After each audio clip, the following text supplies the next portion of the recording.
lights are out and you stumble in the dark. You kept pushing on, but then you went too far.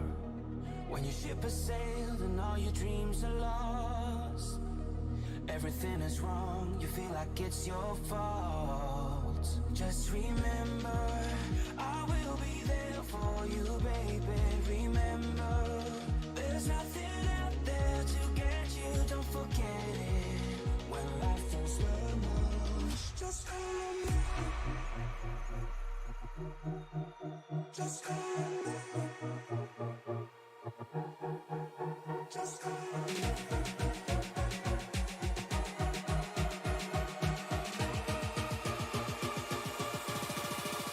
Just call on me.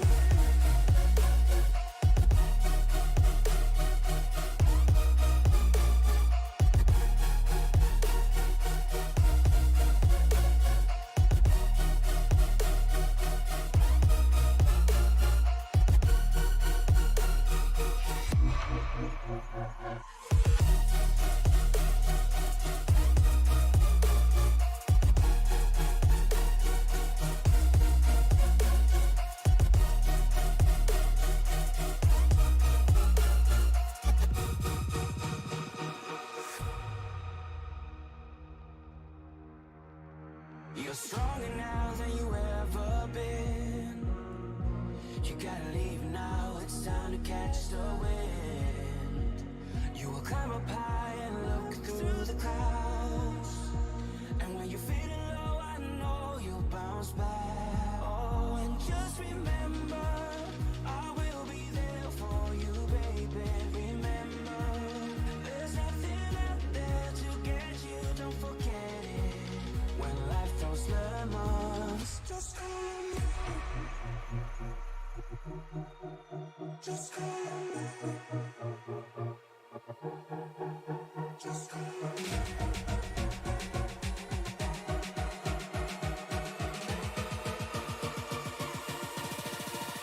Just call on me.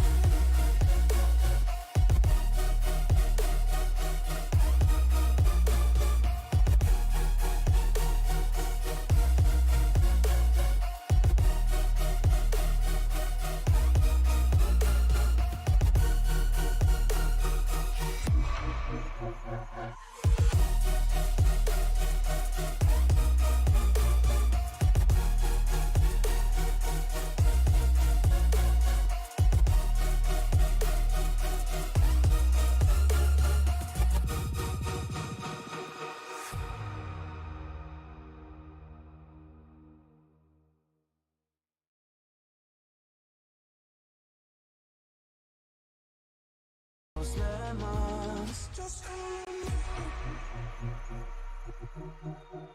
Just call on me. Just call on me.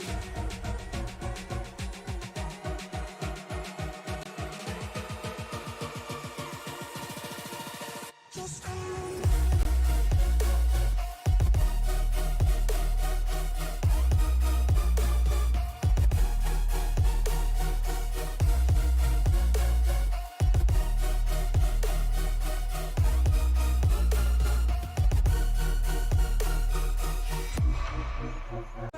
I will be there for you, baby. Remember, there's nothing out there to get you, don't forget it. When life throws lemons, just call on me. Just call on me. Just call on me.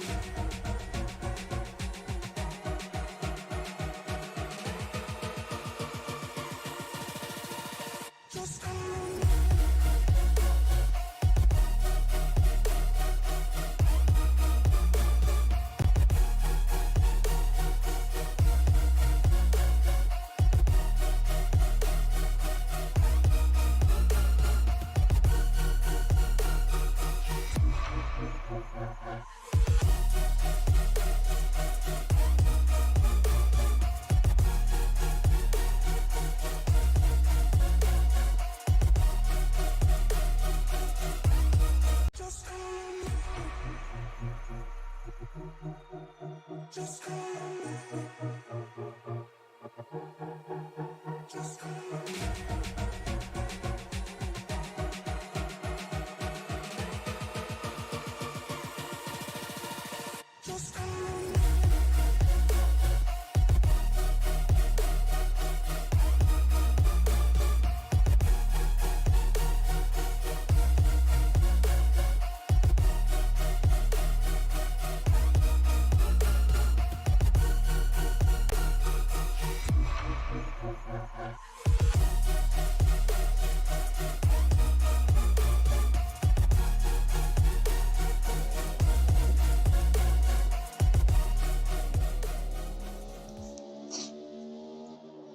Better late than never, folks. I do thank you all for bearing with us.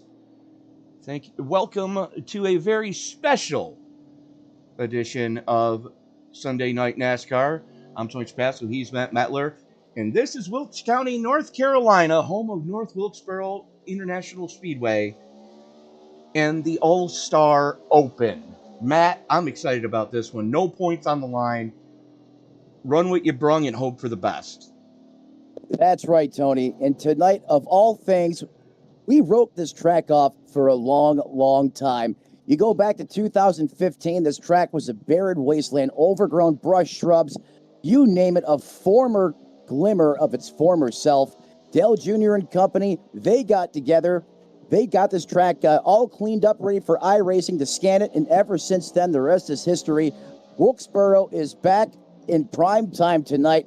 SNN at the helm, and of course, the Open, and like you said, no points on the line, so that means let that aggression out, let that car hang out, and let's go short track style racing, getting back to NASCAR's roots right here in prime time. And, you know, you want to talk about a track that needs a lot of skill to get around. This track races a lot bigger than it is, and I'm sure you can attest to that after Friday night, Matt. Yeah, it certainly does. You know, both these corners, they're their own entity. You know, you have to treat them very separately, and you have to respect these corners. Grip, that's another premium out there. If you push this card hard at the very beginning of the run, you're going to pay for it dearly in the long run. You're going to be chasing that car all over the place. You can't get it wound up. You can't get it to bite center off, and it's going to make a really long race for you, Tony. Oh, it absolutely is. And we're doing things a little bit differently tonight. There are going to be two races this evening. This is the open portion. This is for drivers that have not qualified for the All-Star. And you and I were talking with Chris Claude earlier in the week, where there's currently 14 drivers that have made it in, that are eligible for the All-Star, which is going to be later on this evening after we do the 100 lap here for the Open.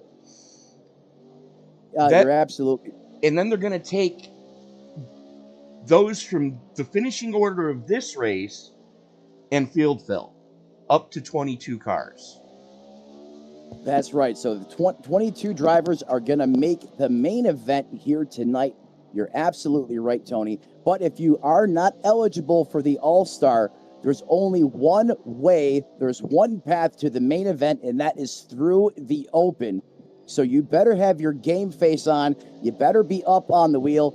You better have brought a couple extra mouth guards as well, because this is going to be beaten and banging from the drop of the green flag. The gloves come off tonight. And already looking here at the scoring pylon, look at Dave Regal up there in 6th place in the 8.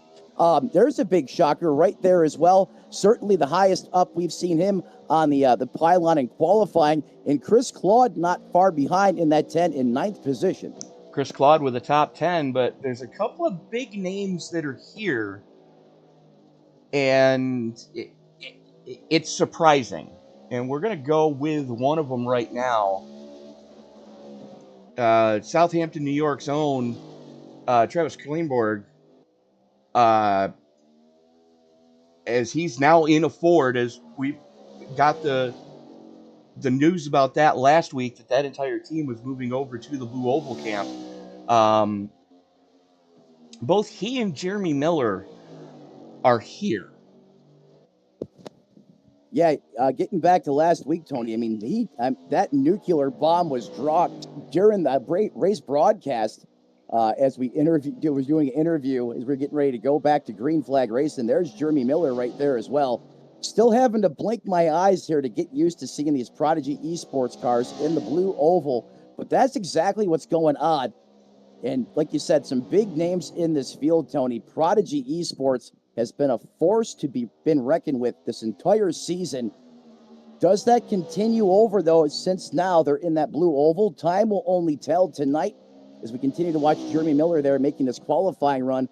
Looks like he's had all laps negated thus far, as I'm not seeing a time posted for him yet. Both he and Travis negated both qualifying laps. So they're going to be starting shotgun on this field. But let's take a quick look at the point standings here during the All-Star break. Kranborg, Edstrom, your top two, as they've been for the last couple of weeks. With RJ Root missing the last couple of weeks, Steve Cornez has moved now into a podium position. Only 8 points to the good, though, but, you know, there's still a lot of racing left this season.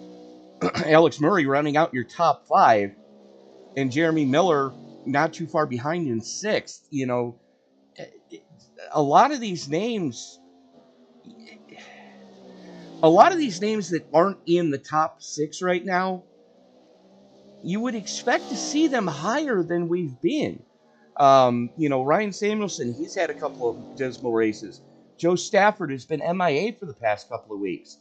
You know, Jeff Carson, he's had a strong car all season, has not had the finishes indicative of how strong he's been. And then, you know, Nick Stein, currently the outlier on that team, the only one outside of the top 10 for PRE. No, that's a great point, Tony. I mean, Nick Stein in that 0-2 machine, that is a bad, fast race car driver who demands respect out there on the racetrack. The problem is he's had a case of the magnet in the wrong type of way. He just attracts all the action. He typically gets caught up in dilemmas out there on the racetrack. The same with Carson, as you mentioned. I mean, he's been bad fast the past couple weeks especially, but just does not have lady luck on his side. And there's some other drivers, as you referenced, further down on that totem pole than you would expect. But here in the All-Star Open, no better time to get that ship turned the right way, especially when points aren't on the line, and it's all about building momentum from here. It absolutely is. And, you know, this is one of those tracks that doesn't get a lot of love in the iRacing servers, which is kind of surprising until this current week, whereas everybody wants to run this track. We were here, you and I were here Friday. We're here today, and you and I are going to be back here on Wednesday as well. So yeah, you and I are certainly getting a full dose of North Wilkesboro, and I love each and every minute of it. You were up top in the broadcast booth during my race Friday night. Had a great car, got into some trouble, and wasn't aware of how the end of the race was going to go out from a rule standpoint. Had a set of tires saved and a fast repair, but I did not know the last driver on the lead lap got eliminated. So there went my race. We're here tonight, SNN, the big feature of the week. And then, as you said, Tony, we come back here Wednesday night as the Moonshiners take on this track as well. So you and I are getting a full dose of the old school racing action. Yeah, absolutely. As I'm going to pull that off the screen and go to the active weather. Time in sim about 10 minutes before 3 in the afternoon. 5 mile an hour winds. Not really a big deal here at North Wilkesboro. 76 degree ambient air temperature, partly cloudy skies. 121 degree track temperature. You know, Matt, this is going to be a very difficult track to get a hold of tonight, even more so than you guys had on Friday when we were here, because you've got that 38% water grain in the air. These engines are just going to be making all of the horse torques, as they say on Donut Media. Yeah, horse torques, horse powers, depending on which YouTube channel you watch. Pick your poison. There's plenty of great ones out there. 38% relative humidity. That's going to give that V8 underneath the hood of these race cars that prime mixture to generate, like you said, maximum boogity under the hood, and, you know, horsepower. Darrell Waltrip reference, of course. The problem is, again, 121 degrees Fahrenheit on that ancient, worn-out racetrack that hasn't been repaved since 1981. When I was here Friday night, I believe the track temp was about 113, 114, and it was as slick as a button. We're, you know, almost 7, 8 degrees warmer than that now, and that's going to make it really challenging for these drivers. They have to make sure they don't abuse those tires in the early part of this first stage, or they will pay for it until they have an opportunity to come down pit road. And it is going to be very easy to get a little too aggressive on that loud pedal tonight. As Kavaja Holt having issues on the front chute. And there's a man that we haven't seen since Daytona. Welcome back, Tom McGee. Yes, it feels like it's been forever since we've seen Tom McGee out there on the racetrack. You're right, all the way back to the beginning of the season to kick off how we do in every NASCAR race with the Super Bowl of our series back in Daytona. The 47 back here for the All-Star race. Let's see if he has some magic inside that race car, Tony. Fingers crossed for that team as Raymond Ferrara out of New Smyrna joining the fray tonight in the Ally 18. Yeah, good-looking paint scheme on that car as well. New Smyrna Beach, Florida. They have a famous short track there. Oh, yeah. Wonder if this track suits his style, as the Florida native deeply has those roots entrenched in this short track Friday night setup. This should feel like home for the driver of that 18 machine. A slick paved asphalt oval that's a half mile in length. There's a lot of similarities between this and New Smyrna. The only thing is, New Smyrna, you got to watch the title charts a little bit more than you do here in North Wilkesboro, North Carolina. And Matt, there's so much history here at this track. So many drivers have really made their mark here. Most notably, Wilkes County native Junior Johnson got his start racing super late models here. Yeah, and we did a good bit of talking about Junior Johnson last week during Throwback Week back at Darlington. Mm-hmm. And, this is where Junior Johnson, like you said, got his start in motorsports. This track opened, I believe, back in 1947, if you can believe Correct. that, Tony. You are correct. And, thank you for double checking that. I was almost certain it was, but I mean, and then you look at throughout NASCAR history after 1947. So this track was back in the heart of it all, almost since the inception. I believe it was dirt at one time, then it was paved. Mm-hmm. All the great drivers, all the greats, all the Donnie Allisons, the Bobby Allisons, the Alabama gang, Darrell Waltrip, Lee Petty, Richard Petty. I mean, you name it, they've all had an opportunity to race and succeed on this racetrack. The last race here, I believe, 1996, Jeff Gordon won. And I can't believe we haven't been back here since, but not until tonight. It makes its return, Tony. And I know it's sim racing, but still, I can feel something in the air tonight. If we start to take a look here at the grid for the All-Star Open. Yeah, absolutely. As we're just waiting for drivers to climb onto the grid. Let me get a better camera angle than this. Apparently, I don't have a better camera angle than this. There we go. Joseph Pisciotta going to start up on the pole. And Joe, I apologize for butchering your name. Get used to it. It's going to happen all night. Tanner Marty going to be joining him on the front row. Tim Cook and Raymond Ferrara going to roll off in row number 2. Row 3, big shocker there. One of them is Kavaja Holt to the inside, and Mr. Rogers himself, Dave Regal, on the outside in the Mr. Trolley Special. Row number 4 is going to see Bennett Allen and Ron Fitting. There is Fitting in the Mountain Dew number 3. Sharp-looking car. Digging that chrome green look. Big time. And SNN's own Chris Claude is going to be joined with Cody Colley in row number 5. Matt? Yeah, Chris crowd there. Joe Gibbs Racing starting there as well, as you mentioned. Rolling off 11th, Alexander Glenier in that 82 machine for Smoked Out Racing. 12th belongs to primetime himself, Travis Kryborg in the 21. Remember, in a Ford tonight. Hold on. Cranborg, Miller, Eaton, and Samuelson are not on the track, so we've only got 13 cars rolling it here tonight. That's a great heads-up call there, Tony. You're right. It seems like we have more drivers on the starting lineup than we actually have participating out on the track. And here we go, as the lights have gone out on the pace car. Field working its way out of turn number 2 now. 100 laps, the scheduled distance, 2 sets of tires to get it done. Top 8 go to the All-Star.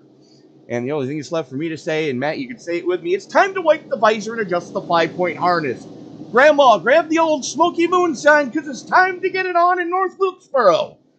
Race fans, it's show time! And we're off. Green flag racing here from the historic North Wilkesboro Speedway. Making no time, getting around the first lap here. The 96 machine is out in front. He's at the point, but already here we go 2 by 2. The 18 working the top side of the racetrack. That's Timothy Cook there. Oh, look at the big crossover maneuver there. I don't know if he got loose, Tony, if he did that on purpose, but that 09 of Cook really making good time here in the early going, just like we seen Friday night in the short run here. Oh, it looks like Ferraro is trying to throw the block on Kavaja Holt, as now Tim Cook blows the entry into turn number 3. 3 seems to be Calamity Corner here tonight, as everybody not able to hit that mark as well as they want to. But as you guys learned Friday night, that second lane is where you can really make hay. Yeah, you could really throw some haymakers up in that second lane, especially on sticker tires, just like you're seeing that 18 of... Oh, Chris Claude off the pace there. Claude had to chase it down the track. And I think he did touch the inside wall, but it wasn't too hard. Oh, more contact. Oh, good grief. And Chris Claude now in the grass. I can't believe it, Tony. I believe caution now out on the racetrack. And you are absolutely correct, as Claude went spinning. Let's go back and take a look at what did happen to that number 10 Toyota Camry. Here he is coming off of 4. Chases it down the track. Oh, okay. There was another one that hit the wall. That was McGee that pancaked the outside wall, and then he and Claude had a meeting of the minds coming out at 2. Claude completely sideways with cars going by, and just like that. Yeah, Claude yeah, go ahead. I was going to say, Claude unfortunately having to catch his breath there for a second time, as it looked like he picked up too much loud pedal off the corner, got loose, chased it down the racetrack, did a great job of saving the race car, and then, as you said, had that meeting of the minds, more contact, went through the grass and made light contact with that inside retaining wall, but he should be able to continue on. As we all know, this race car is very resilient, but still highly unfortunate, as for 6 laps in, first caution of the evening being currently displayed here at North Wilkesboro. Yeah, absolutely. And, you know, I'm taking a look at what we've got going on here. We're sending 5 cars home, folks. There's currently 13 drivers took the green flag. Top 8 go to the All-Star. So right now, those positions belong to Cody Colley, Tom McGee, Chris Claude, and Cody Colley, Tom McGee, Chris Claude, John Wilco, and Alex Gangler. Currently, the 5 drivers who are on the outside looking in. Yeah, and trust me, these drivers, the last place they want to be is sipping a beer or a beverage in the infield or with their family while that all-star race is running. They want to be in this race tonight. They're going to do everything they can. I assure you that, Tony. They're going to use up these race cars. They're going to fight a lot harder tonight. No points on the line, and it should really get exciting around that transfer spot. That 8th place position, right where Ron Fitting is in that 3 machine right now. Absolutely. And, you know, the thing to consider, too, is you've got to be in it to win it. And if you do happen to win the All-Star Invitational, there's a $50 prize on the line. And what's the old saying? Money comes out, tempers go up. that money brings out the best in everybody. How about we put it? Yeah, that way, let's go that way. You're gonna need it for certainly bail did. money some nights. It certainly did it me because I got my first win ever in the All-Star race. I took the lead on the transfer, never looked back, punched my ticket into the playoffs, and I got $50 as well. So wouldn't that be neat to see that with someone here in the SNN Cup Series here tonight when this is all said and done? Well, right now it's the 96 that has the button. No Geico restart zone tonight. So as soon as the pace car clears the racing surface, the leader has discretion. Lane choice is available, as right now these guys are just picking them up and laying them down. As the 09 of Cook working on Bennett Allen right now, is top two have gotten single file, top three now single file, as Bennett Allen starting to make some hay. And there's a little bit of a gap back to Mr. Trolley himself. Number 8 of Dave Regal, as he has that beautiful tide ride of Alex Gangler right behind him. Gangler currently your transfer spot. Yeah, and how about Dave Regal inside the top 10? He's in 7th. He's currently made the cut, the gray line. Let's hopefully he can hold there. Great seeing Mr. Rogers inside the top 10. Clearly he ate his oatmeal, threw some bananas in it before he jumped in the race car tonight. But outside of that, how about front row Joe here in the 96? Has almost a half-second lead right now over at 18 of Raymond Ferreira, who's up 2 spots. Kavaja Holt in that 00 continues to build off that momentum. He's in 3rd right now, Tony. He is in 3rd, one of the best runs we've seen out of him so far. Tanner Marty not having too shabby of a run either. Holt and Marty both, this season, they've shown some pace. It's just been, they haven't had the right manufacturer under the hood. That's probably the best way to put it, Tony. I mean, Tanner Marty has been a fierce competitor out there on the racetrack at times. In certain stints over the course of these races, that 29 has been extremely fast and competitive. The missing factor, Prodigy Esports in that blazing fast setup. However, the Camaros and all of a sudden the Fords as of last week really have come to life, though, and we've seen some balance near the front of the field as of recent. Again, the All-Star race, nothing to lose.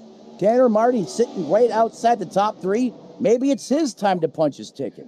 As we're watching this battle for 7th and 8th, the final 2 transfer spots, as Gangler and Regal have just gone after each other the last handful of laps. Yeah, they certainly have. They are beating and banging on each other. Shootout style here, of course, North Wilkesboro. This all going on at lap 18 now as we cross the start-finish line. These boys got to remember, still a long way to go. You got to have 4 tires rotating, and it has to be under power for it to count here. So might want to just go into a reserve mode for a little bit. Still plenty of time left in this one. Yeah, it's still a ton of time left. You're absolutely right. And it looks like we are getting the competition caution roughly lap 40. So this race being split up into 2 segments, a 40-lapper and roughly a 55-lapper. But an absolute slugfest right now as Gangler gets a little bit sideways coming off of 4. That gives Regal a little bit of breathing room and brings Tom McGee into the picture now. Yeah, here comes Tom McGee. He's currently in 9th on the outside looking in the 47 machine. Dave Regal, though, continues to have a great run, as this is the highest we've seen him in the pecking order, I believe, all season long. Again, he's got that beautiful paint scheme on his car as well in that TRD Camry. Love the paint scheme on the car. It looks fierce out there, and he's driving it fierce right now as well. Dave Regal having a great run inside the transfer spot, but Alexander Lanier in that 82, you know he is not going to go down without a fight. As you've seen him really starting to work that apex of the corner now, getting a great run off, and he's trying to run Regal down. Now he's going on the attack here, turns it way down to the bottom. Regal goes up north. 82 should be able to take it here at the line, and he does. Now Dave Regal on the bubble is, look at Regal charging back here on the outside. This is impressive by Dave Regal. Maybe he didn't know the top side. You can actually, as you said, make some hay up there, but he has found something. He is on the hot sauce, as now it's Regal at the line. Well, here's the smart thing that Regal is doing. He's forcing Gangler to use more tire than he really wants to, and now that opens the door for McGee to get into 8th. Yeah, don't get caught sleeping here at North Wilkesboro, because you let one get by, oftentimes two will. And if you're not careful, more will, as that conveyor belt likes to run the bottom. But like you said, Tony, he kept pinching that 47 machine down and just was able to get around him on the outside. But now here comes McGee as he's looking for the spot on Regal. That Ford really showing some good long run speed here as we're now working lap 26. They absolutely are showing some good pace right now. This is your closest battle on track for 7th and 8th. That's McGee on the low side in the Care Bears 47. Regal on the top shelf in the Mr. Trolley number 8. And McGee just throws the slider on Regal coming off the corner and says, yep, I'm taking it. Now Regal on the bubble. Meanwhile, a little bit further forward, we got Kavaja Holt and Tanner Marty going after each other. How many times have we seen this before throughout the course of the season? The 00 in the 29, all over each other out there on the racetrack. Kavaja Holt has that 3rd place position. Tanner Marty's in 4th. He's not happy with that, as you see him going on the assault. Really starting to dial up some pressure now on that 00, trying to get him to drive out of his rearview mirror, miss a corner, as he just about applies a little chrome bumper there, or the doorbell, if you will, to that 00, but that allows him to get a good run off there and open back up about a car length, maybe a car length and a half now, as the 29 falling off just a little bit. Yeah, absolutely. As this is your closest battle on track currently for 3rd. Unfortunately for the two of them, Ferrara in the 18 starting to pull a little bit of a gap on them, as that battle for 8th now starts to heat up again. It's Regal and Gangler going back after each other. Regal picking up where he left off, making Gangler use up more tire than he really wants to. Yeah, 8th place position right now. This is like heat racing here, Friday night style. This is going to be where the mayhem, the bullseye, the eye of the storm, if you will, right around this 8th place transfer spot. Dave Regal is in the thick of it right now. He has got a rear view mirror full of that 82 Tide Ride, and he is doing everything he can to get Regal to make a mistake right now, and working about a car length and a half, 2 car lengths in front of Regal. There's Tom McGee in the Care Bears ride. So, I mean, these positions here could flip-flop in a moment's notice as they are running stem to stern right around that transfer spot, Tony. McGee just has to stay smooth right now because he's not getting a ton of pressure from behind. Regal's got all the pressure as we currently sit, as Gangler was giving him all he could handle. As we're only about 6 laps out from the stage caution, as the battle outside that transfer spot, Chris Claude working around John Wilco now. Claude up into the top 10. Matter of fact, in 10th in the 10, exactly where he started in 10th. Yeah, Chris Claude having to claw his way back here as he caught the short end of the stick here early. A little too much pepper on the loud pedal, chases it down the track, then gets some more additional contact there. Oh, boy. Puts him all the way. Oh, did you see that, Tony? Regal just turned the wick up. Yeah, that's great. Look at Dave. Dave Regal becoming possessed out there on the racetrack. Look at him just fighting as he goes ahead. Leaning on McGee. I guess Dave Regal really comes out here at All-Star Week. This is the most aggression we have seen out of this driver all season long, as he was leaning on him, pushing McGee to the nosebleeds. Takes the spot for him, and here comes McGee charging back. You got to watch the crossover maneuver here at this racetrack. It'll get you if you're not ready for it. And what's good for the goose is good for the gander. As that TRD trolley of Dave Regal, now with a little bit of breathing room, lets McGee go handle Gangler. Meanwhile, at Yeah, the front maybe. of this piece, we've got a couple of hot battles going on as Tanner Martin and Kavachi Holt have now swapped spots. Marty up in the third, Holt back to fourth, as Ferrara and Pisciotta are just tearing up this track. They've already got Ron Fitting in their sights, getting ready to put him a lap down. And Yeah, caution should be coming out here within the next lap or two.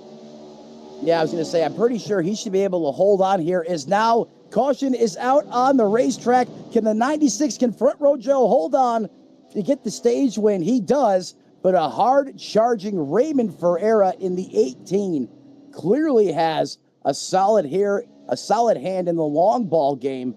But how about Front Row Joe? Starts from the pole, leads every lap in that stage, gets the job done in that 96 machine.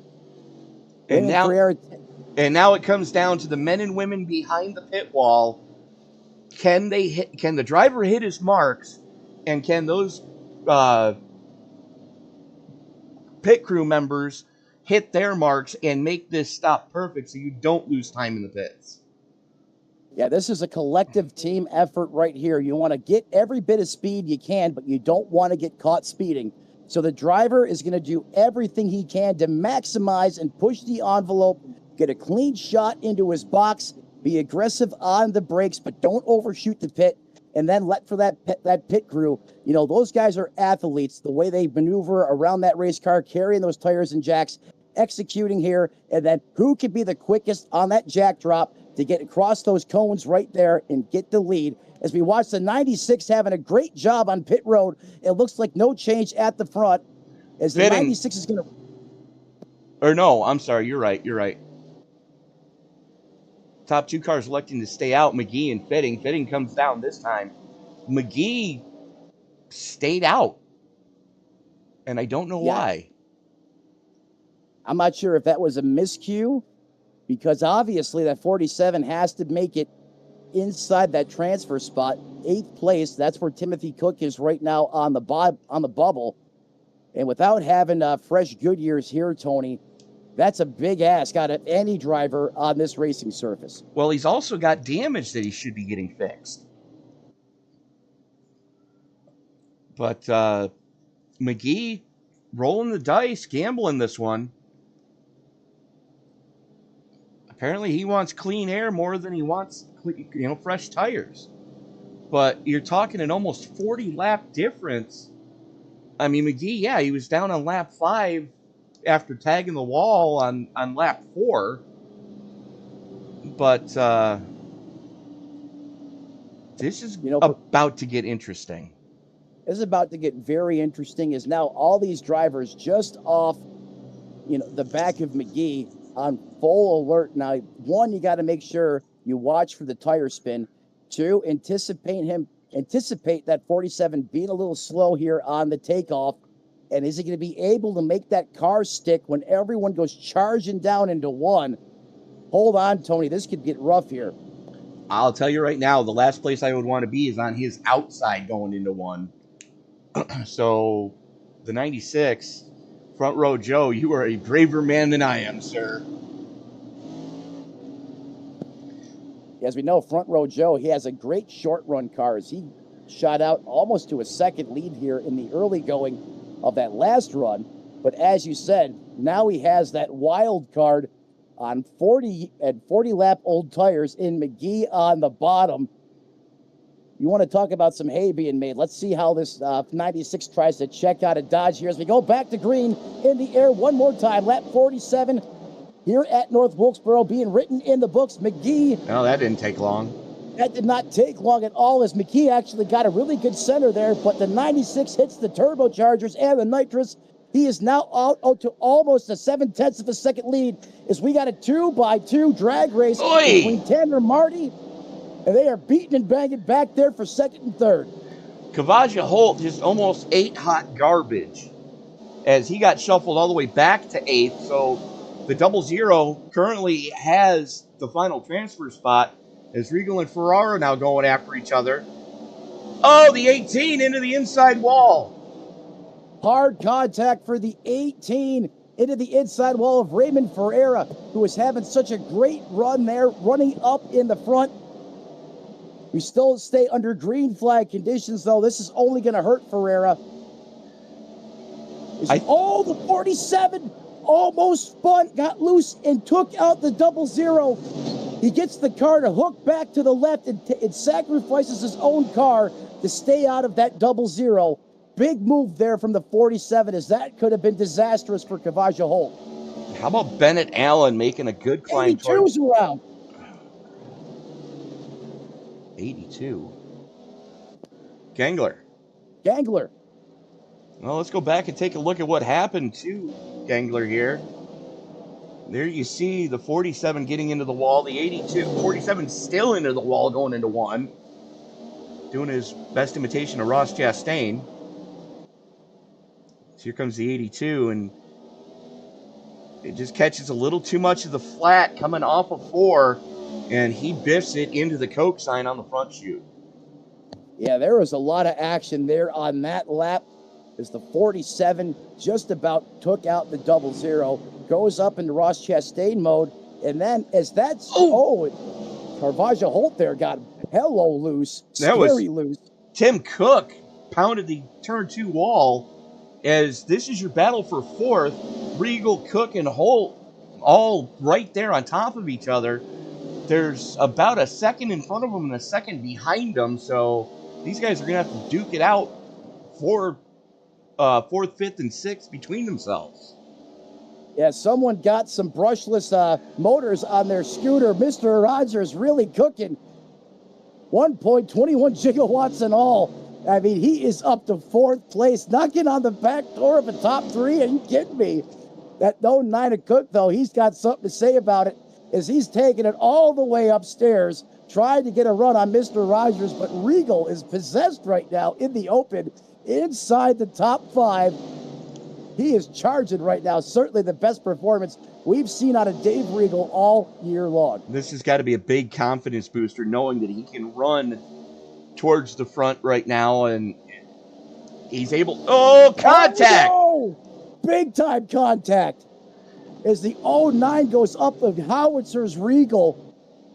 What a job keeping that Camry out of trouble, as that could have easily ended up in the wall, as now they're door-to-door drag racing.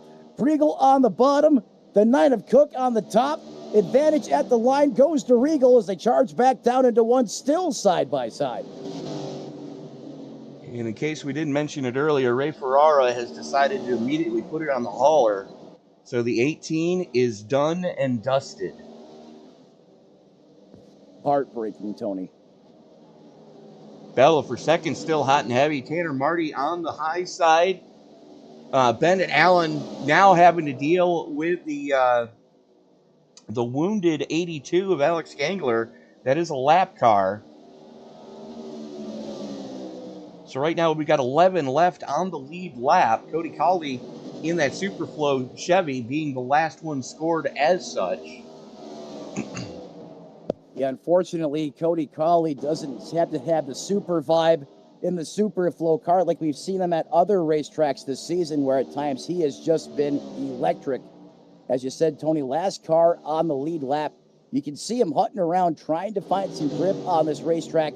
He isn't giving up, though. He's certainly working inside that race car. He's hunting right now, trying to figure out where that Camaro will work the best to his liking.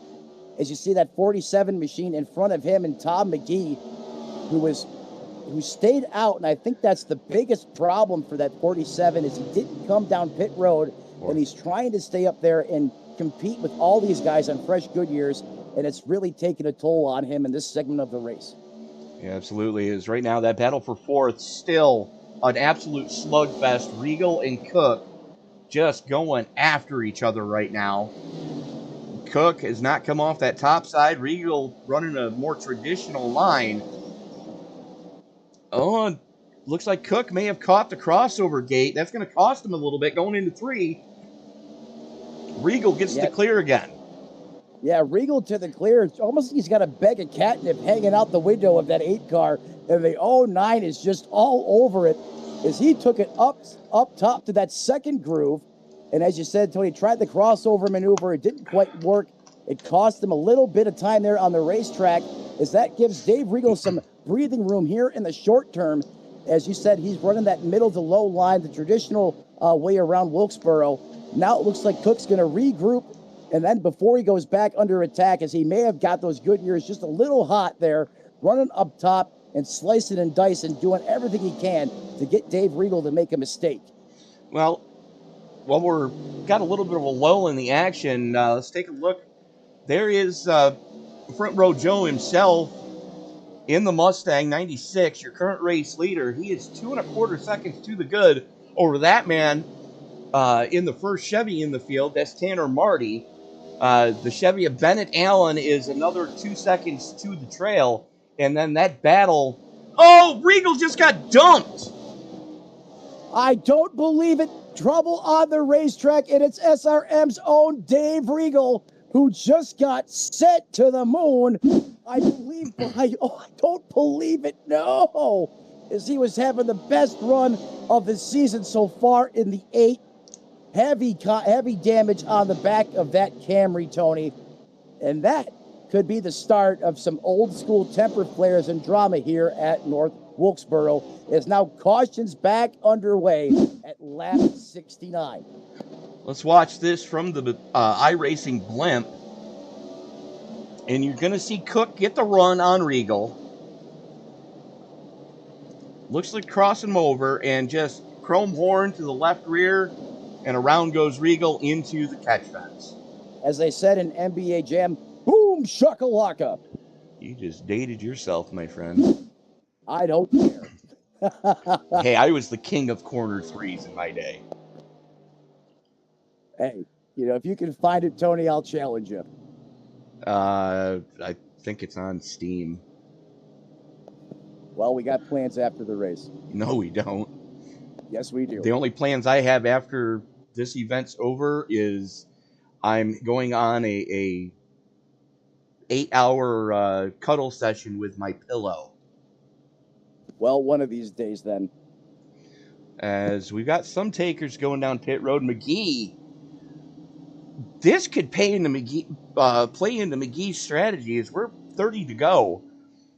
If he's just taking his tires now. Yeah, that's a great point there, Tony. Oh, my. McGee stayed out. I mean, it almost cost him the race. His car was almost destroyed a couple times on this run. But Cook just clobbers Regal, brings out the caution, and now he's getting a fresh set of Dr. Feelgoods on his race car with going to be about 25 laps to go or so, potentially, when we go back green. Looks like the team doing a little bit of damage repair as well. And, yeah, they just took their final set of tires. Yeah, this could work out really good, as that could potentially be a lit rocket ship on the launch pad, getting ready to lift off around all these race cars that have, just almost the offset when 30 laps. Exactly, when he stayed out and everyone else had fresh rubber. Now it's the complete opposite. Yeah, the only problem is he's a lap down. So well, if he gets a caution, that would make it interesting. He needs two, because it's him and Gangler are both one lap down. Cody Colley just got back on the lead lap. Yeah, as I'm seeing that now, you're absolutely right, Tony. He's going to need two cautions, but it should make it exciting, as he's going to put those tires to work here, especially as time starts to run out here in the open. Is Dave Regal, in spite of that contact and all, somehow still inside the transfer spot in 7th position. Well, this is about to get interesting as green flag comes back out. We are back underway as Marty and Pisciata going right back after each other as Holt and Cook now start to heat things up. And here comes Regal on the top side. Top shelf where Mama hides the cookies, and Chris Claude's working the top side with him, and he clocks the 62, says, I don't think so. Get back down there. They have just made Dave Regal become possessed on the racetrack when he's already lights out. That could only maybe help his performance on the racetrack. Chris Claude now inside the top 5 as well, in 5th. Claude with the blinkies is Regal and Claude, the two teammates. Matter of fact, Regal going after the team principal. Is Claude going to give him the room, and that's going to bring Bennett Allen with him. But, you know, there's two guys that work for SRM, other than myself, that I would never want to see mad. That's that man right there in the 8 machine. Dave's one of them. The other one, Frank Marchese. I haven't had the opportunity to see Frank get ticked, but Frank is always so, you know, mild-mannered, and, you know, he seems to, you know, let everything, you know, roll off his back. Nothing really seems to bother him. Those are the guys you got to watch out for, because when they snap, forget it. They're going from 0 to life in prison in about 2 seconds. You can almost see the flames flying off the back of that 8 car as now he goes to work there against the 15 of Alan Bennett for a position.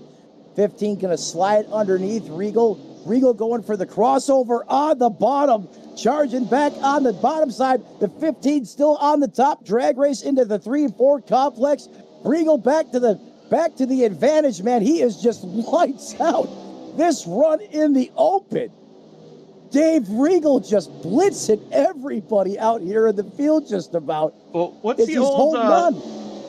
What's the old what do they call them? Urban legends?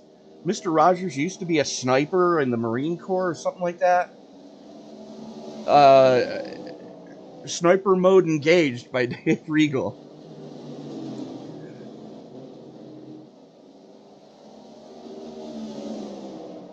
As right now, the final transfer spot belongs to that man right there in the 62. That is John Wilco. He's got a 2 1/4 second gap back to the Mountain Dew whip of Ron Fitting. So not a lot of pressure for Wilco right now, and everybody just needs to play nice as we are 19 laps to go. As McGee is a lap car, and unfortunately that pit strategy not working the way he wanted it to. Yeah, my heart kind of sinks for McGee there. Had a great run going there in the first segment of this race. Stayed out, did not take tires with everyone else, decided to go off sequence. And these fresh tires here in the closing chapter here of this race, just not what he had in mind, just not the ingredients to the recipe just didn't work out in how he envisioned it tonight. And that's unfortunate, as you see him there in 12th place, going to battle there with the 3 of Ron Fitting. But again, as you mentioned earlier, that 47 still 1 lap down. Yeah, it's a damn shame. But right now, and I don't think it's a big shocker as to who's leading this one, especially if you take a look at what team he's running with. The fact that it's a Ford kind of maybe threw us both off for a little bit there. I'm still having a hard time with Prodigy Esports in Ford. Hold on. Let's get the high-speed drone out there. Nope, that's not what we wanted. There we go. Yeah. He's running with Rayco Performance on the hood. I'll give you 2 guesses who set the tune-up in that car. Yep, I think we're all on the same page, and it definitely looks like it out there. This Front Row Joe is absolutely lights out here at North Wilkesboro Speedway. Well, but the 29 of Tanner Marty is coming. He is closing in. The lap before, that 29 machine found something in that race car, and now he is putting it to work, as Marty may have something to say before this one's over. He's been steadily chipping away at that, lead that the 96 has had. And, you know, we're 11 to go. He's now tightened it up even more. Right, but he's picking up half a tenth a lap. Right, he's picking up a half-tenth a lap, or did Front Row Joe play reindeer games and only run as hard as he had to let Marty eat up all of his stuff as he charged in on the 96, and now Joe just does what he needs to do to maintain the lead over Marty, as now we are 10 laps to go. This is going to be a great old school shootout battle here, Tony, for the win in the Open. Oh, it absolutely is, as, this is going to be one for the books. But that time, the 96, a little bit quicker. Not by much, but enough to be noticeable. As we are coming to 8 to go this time by. Oy. The laps are winding down and the drama is going up. You can feel the presence in the air, the crowd, the fans, the teams. They all know it is time to get every last position you can right now on the racetrack. John Wilco on the bubble back at 8th, but the biggest battle for the lead on the field up front, that's where we're going to keep the coverage, as the 96 continues to edge just ahead of that 29 Camaro of Tanner Marty. As now it looks like potentially a chess match game was brewing. Is the 96 able to just stay out in front and run up just a little bit faster than that 29? Marty's still doing everything he can to find a way around, as it's going to be 5 laps to go this time by. Well, Pisciata you're right, it is an absolute chess match. Gain some, lose some, gain some, lose some. That time, Marty a little bit faster. Pisciata was a 10th faster the last time, so Marty's got a lot to claw back. Handshake lap, 5 to go. And I believe that is 9th place in front of them. Yes, it is. That is Ron Fitting in the Mountain Dew number 3, right in front of these guys. Yeah, that metallic Mountain Dew car almost looks like the ooze from Turtles 2, the way it's glowing out there on the racetrack. Still love the paint scheme. There is the 96 now officially going to, unfortunately, put Ron Fitting a lap down here on the racetrack, and that allows the 29 to close in a little bit. Ron did such a great job getting out of the way, really didn't impact the 96's line that much, and Tanner Marty still having to drive his heart out, is now he's starting to fall back a little bit more as Joseph turns the wick up a little bit in that 96, Tony. Well, the thing is, this has got to be a morale booster for Tanner Marty and, that whole team. Is he's been able to run with a Prodigy-tuned car. I'm not saying that the 96 is a Prodigy car, but it looks like Prodigy-tuned anyways. White flag in the air. Can we do it? We are officially racing back to checkers, Matt. One more time around this half-mile facility for Joseph Pisciata in the 96, a.k.a. Front Row Joe. He is taking everything there is to take in this open race here as he comes out of the turns 3 and 4 complex. One more time, stance on the gas. Your all-star open winner. How about Front Row Joe? Joseph Pisciata getting it done. He gets the win. Very strong run by Tanner Marty, Kavaja Holt in 3rd. And don't look now, Dave Regal and Chris Claude both transfer over and getting the final transfer spot, the 62 of John Wilco. Some of the best performances we've seen from some of these guys that haven't won or have been eligible for the All-Star race all season long. Yeah, absolutely. I mean, this was one that it was fun to watch because it's guys we don't normally get a whole lot of time to talk about, because you've got the guys from Prodigy stinking up the show like they always do. But definitely great run. As I am looking, I don't see either one of them in the Discord server. So what? I'm not as well. Oh, there they are. They're hiding. And Matt, I believe you got a race winner with you now. And Joseph, before you talk to Matt, pronounce your last name for us, please. Pisciata. We were close. Okay.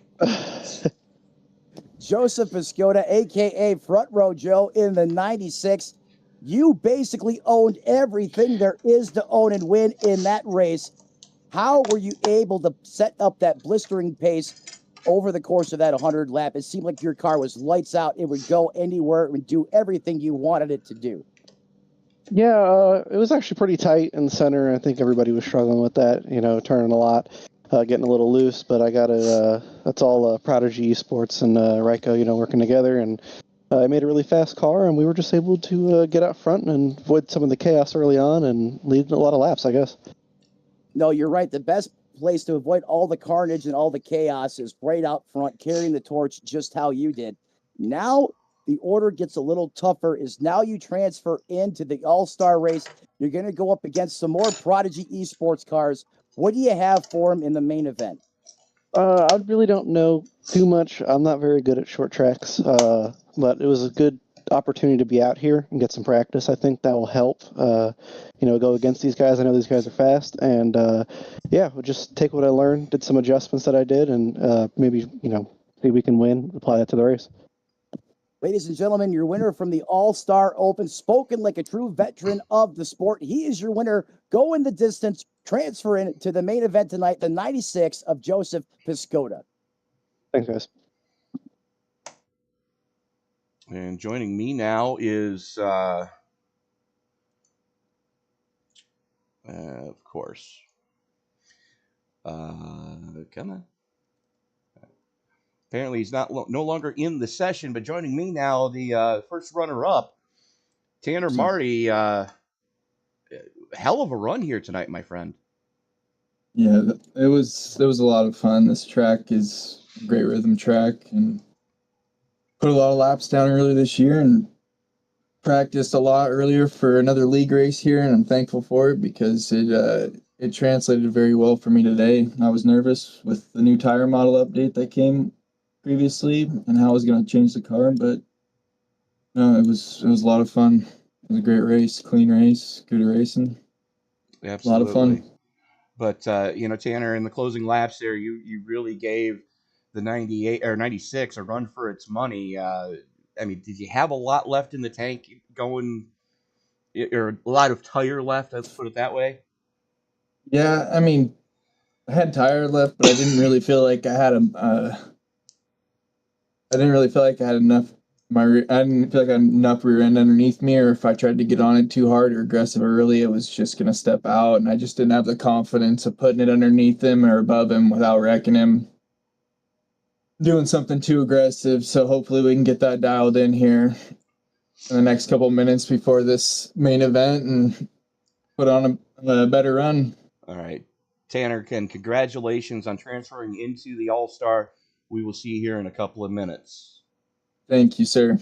And Matt, I believe you've got the driver of the Buckshot Mustang with you now. That's right. We got the 00 of Kavajo Holt putting up his best performance to date this season. You come home third. How does it feel to have that good of a car in the open, sir? Oh, man, it feels great compared to how my year has gone. Had a lot of good cars this year, just cannot stay out of trouble, it seems like. So hopefully it's a sign for good and better things to come. And I think this started, a couple weeks ago as we've seen your performance really starting to come on the past couple weeks. Had a great car last week at Darlington as well. But now, hey, you get it done. You're on the podium. Obviously, you're transferring over to the big show.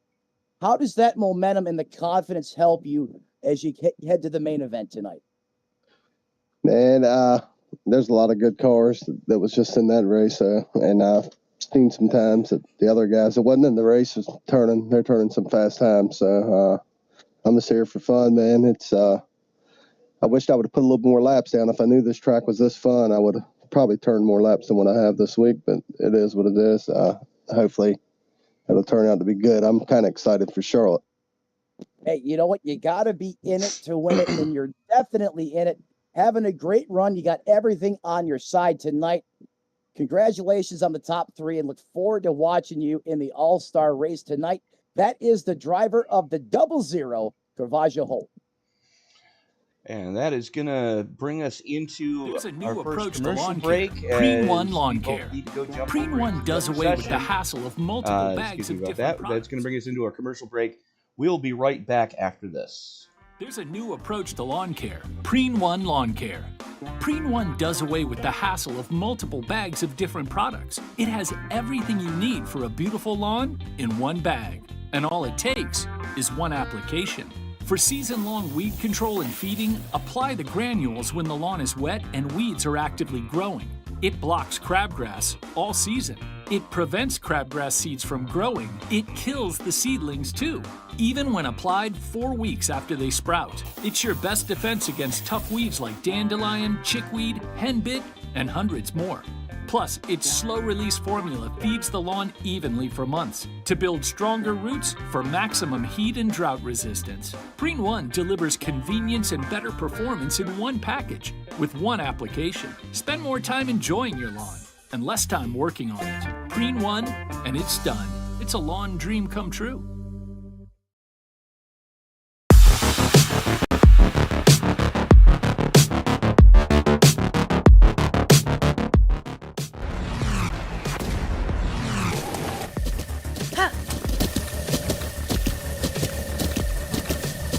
With the Butt Kicker Gamer 2, what you see and what you hear is what you feel.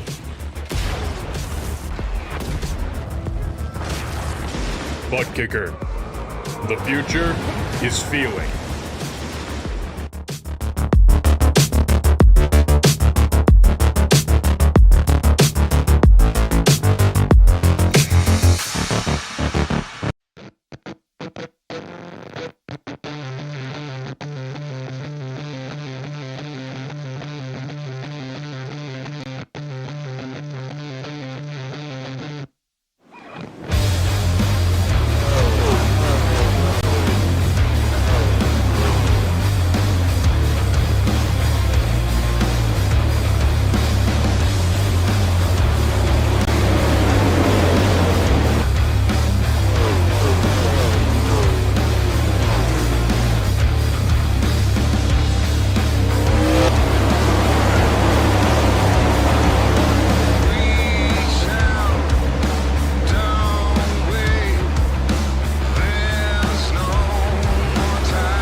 There's a new approach to lawn care, Preen 1 Lawn Care.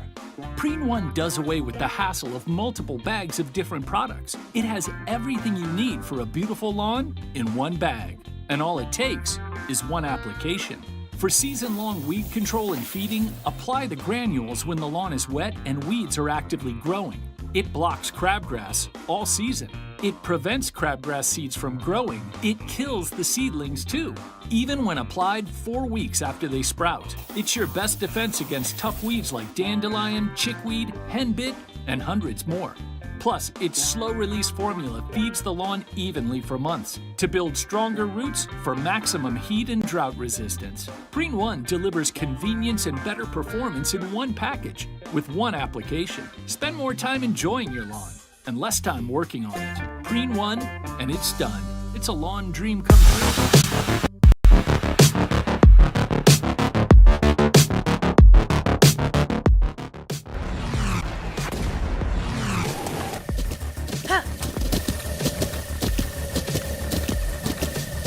With the Butt Kicker Gamer 2, what you see and what you hear is what you feel.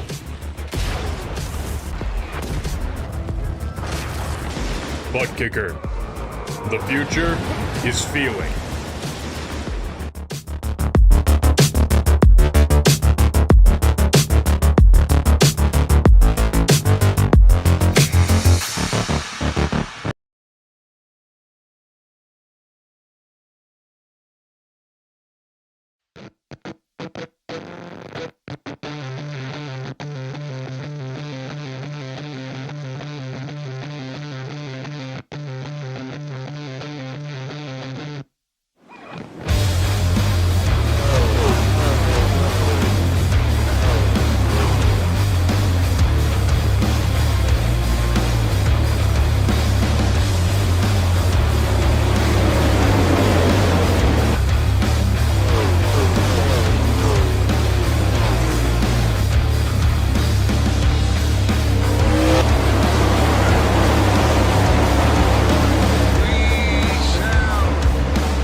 And we are back for the All-Star Classic, part of Sunday Night NASCAR. I'm Tony Trapasso. He's Matt Metler. Thank you so much for making this part of your Sunday evening.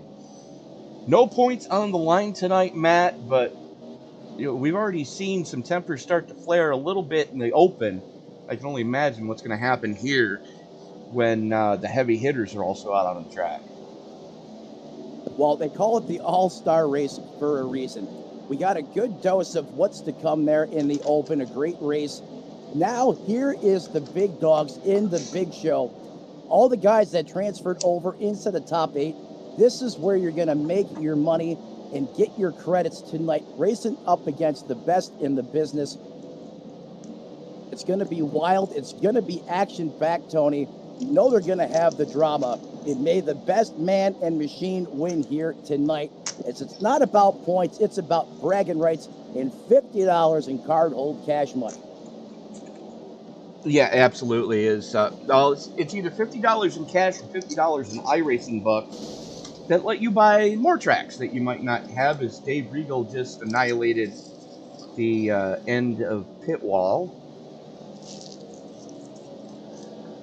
All right, then. But, some of the usual suspects, as they get ready to click it on over into qualifying, and I believe the way that they're going to do this, don't quote me on this because I've been wrong before, I'm only counting 19 cars here tonight.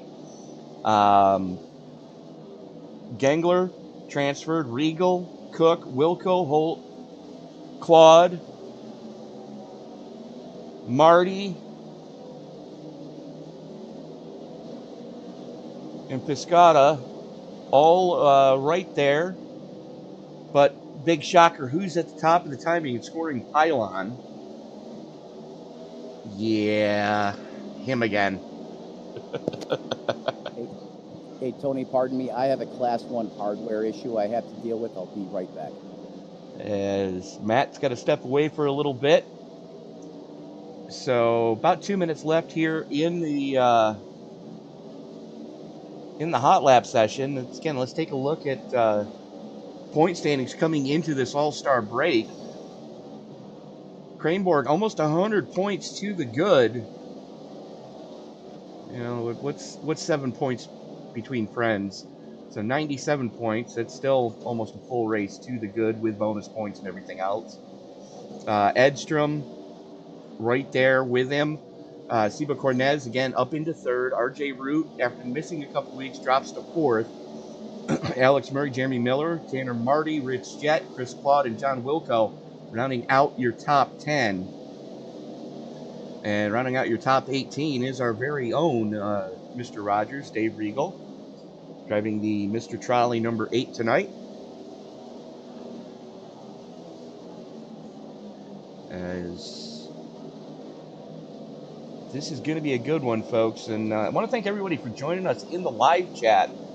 Dev Harris checking in, saying, let's go Prodigy. Yep, of course.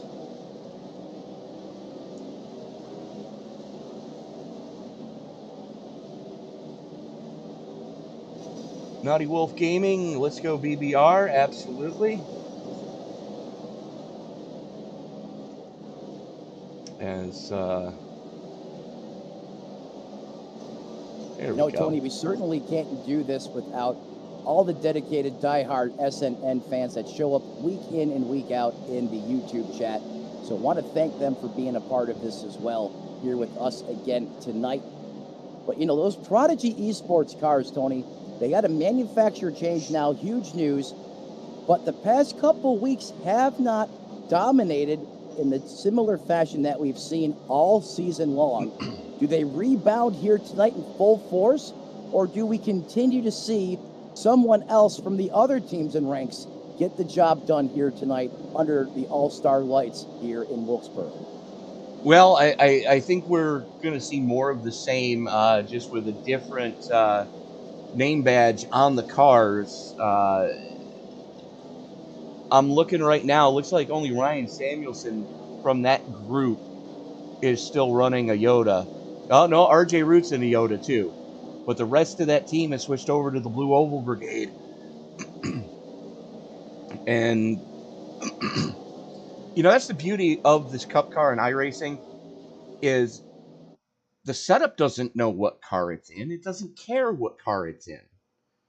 All it knows is it's on a car, and it could definitely give you exactly what you need it to give you, as Craneborg going to be the first one to roll it to start qualifying here. A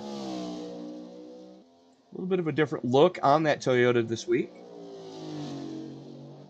Yeah, how about this young man? He has just been such an electric, dynamic talent to watch week in and week out.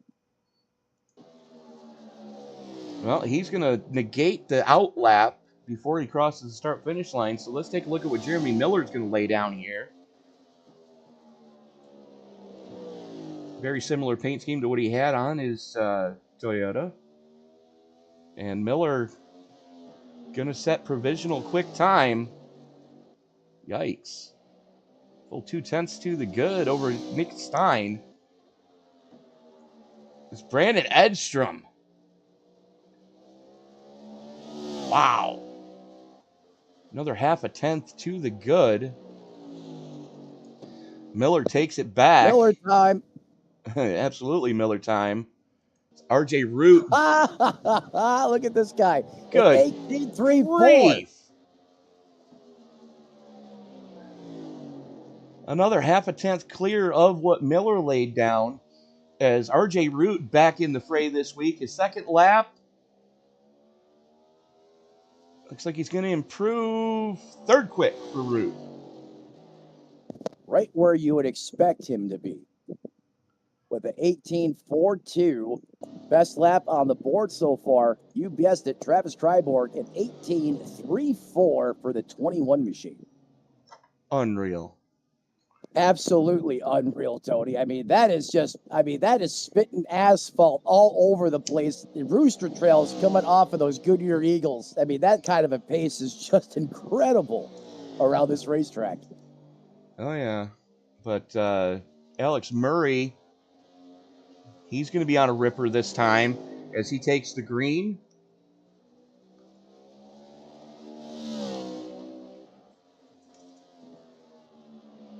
Purple in the first sector.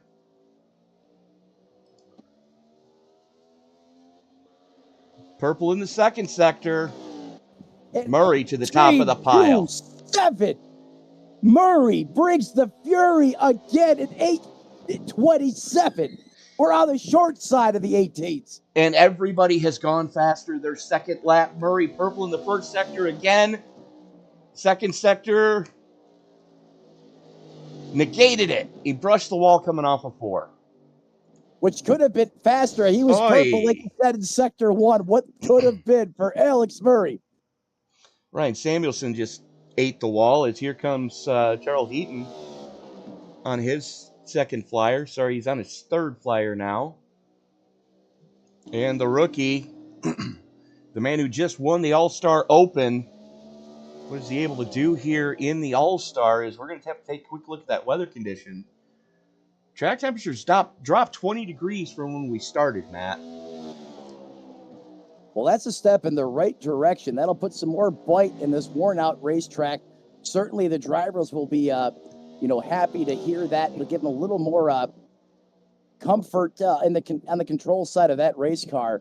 But, the drivers that really kind of have the advantage right now, those 8 drivers that transferred from the Open, they know just how tough and treacherous it was out there in the opening segment. Now the track temp comes down a little bit, so I would assume here in the early going that should favor the drivers from the Open, at least in the early going. You would think that would be the case, but never count out the rest of the Prodigy boys. Never. Let's see, first, second, third, fourth, fifth, now 6th. Good grief. About 5 minutes left here as Cody Cowley starts to roll. Taking the green flag now in the Superflow 56. Just getting in by the skin of his teeth. Still waiting on Wilco and Gangler to lay times. Looks like they're trying to let the track cool a little bit more before they present.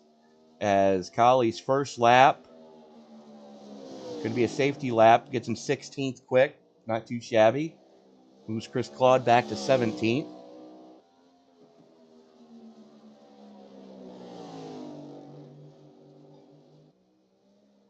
Cowley a little bit tail wagging the dog coming off of 4. That's not going to help him. Oh, big time drift mode for the 56. Locks it down, keeps it out of trouble. Woo! Talk about getting your blood pressure boiling before you actually take the green. Cowley with a huge moment there in qualifying as he went full-blown DK out there. Well, luckily he finished both his laps before that happened. But who do we want to talk to as we get ready to turn this one loose? You know what? Let's go off cue here.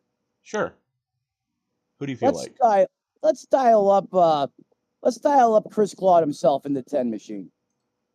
All right. As we reach out now to the chief cook and bottle washer of the Sunday Night NASCAR series as a whole, Chris Claude, I don't think we could have asked for a better race there in the Open than we got. Well, I'm glad that you saw it that way. It certainly is what I was hoping for, is that we could get a nice, clean race for the most part. And, it seems to be what happened. It's North Wilkesboro. There's a little bit of beating and banging to be expected, but you had a great recovery drive after you had, I'm going to say, this as politely as I can. You had a hand in bringing out the first caution, not Yes. through 100% of your own doing, but all things considered, you guys put on some great action there in the open. I can only imagine what this All-Star Invitational is going to look like, being as now there's 19 drivers in the mix for this one and 200 laps to get it done. It should certainly lend to even more patience, I believe. The guys that were in the open race, most of them were able to manage to transfer into the All-Star race because of numbers. There was several guys that had things that were going on, graduations and so forth, I'll imagine. But 19, I think, is a good number for this track for an all-star race. I know there's a few more in the race that's on television, but I expect people to have enough time to be able to show what they can do tonight and just have some fun with it. We're not going to be quite as strict with our rules and at faults as we normally are, just mainly looking for people self-spinning. We'll get EOLs and that sort of thing, but we're definitely going to let them go out there and just have some fun with it tonight. So let me ask you this. White flag, final lap, we're racing back to checkers. Is the Ross Chastain special in effect? No, Okay. There's no wall riding at any of track this season. Gotcha. Well, Chris, again, I mean, so far so good, knock wood, but I think you hit the nail on the head. 19 cars is about perfect for what we're about to witness. We all remember Martinsville also. We're Yes. trying not to ever replicate that again. Let's never talk about that. Yeah. But 3 total sets of tires to get it done with tonight. Stage caution somewhere around halfway at lap 100. We're not. It's not even really a stage caution. It's a competition caution around lap 100. So if we have a competition near that, then we'll do it, and just let that be the competition caution. Otherwise, we'll throw it at around lap 100 or 101. I think it's 3 additional sets. I think we have 4 total sets of tires tonight. Okay. And we're not going to have any weird rule like they're having in the real race where you can only use like 1 set in the final. They've got some weird rule. It's basically you have these sets of tires and you can use them whenever you want to during the race. Is how we're doing it, because it's difficult to officiate when people are going to change tires. Race control has enough to do with that, having to monitor that also. That seems like a fair thing to do, but Chris, we're going to let you get back up to it with your team. Best of luck to you and the entire Sprite crew tonight. Yeah. Thanks. Appreciate it. And, Matt, you heard it there. 19 cars, about perfect for here. As qualifying is going to come to an end, we go into the warm-up and just everybody getting that last-minute tweak to their tuning. What's your prediction here, Matt?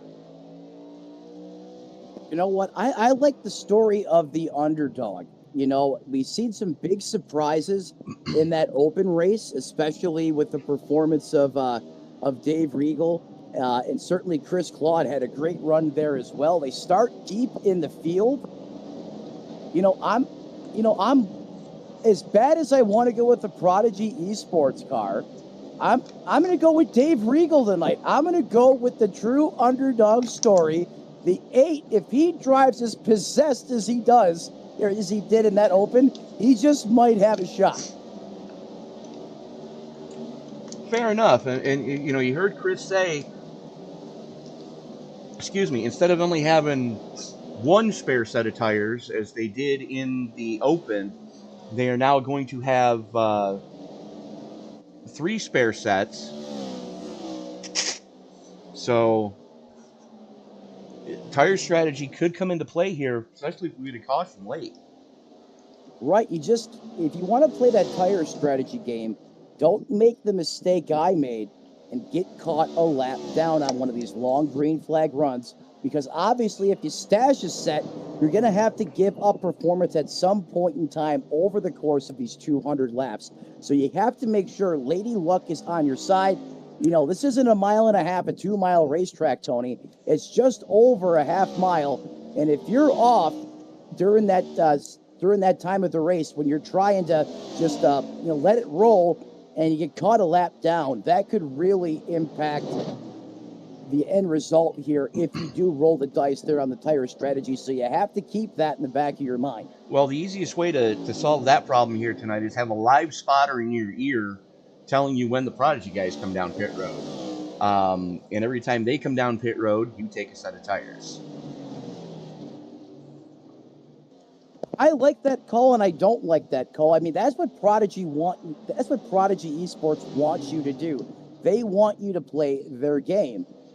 Now, you can do that, but if you don't have the heads-up speed to beat them on the same tires, again, it's the all-star race. We're not talking about points here. This is about just, coming home, getting the W, a little bit of a flex in front of your competition, and putting some iRacing money in your pockets or some cold hard cash in your pockets.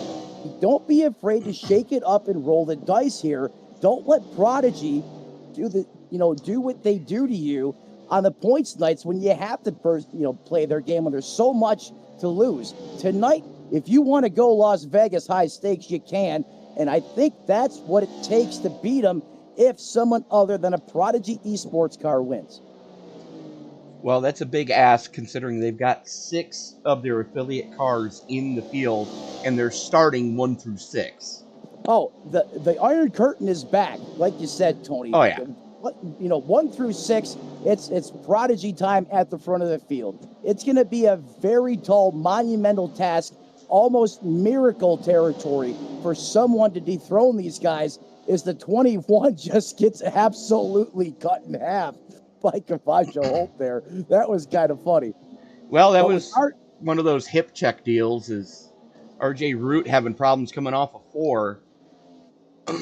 So that's something to keep in mind, especially considering we're about 10 minutes to 5 in the afternoon here in Wilkes County, North Carolina. But track temperature now down under 100 degrees, Matt.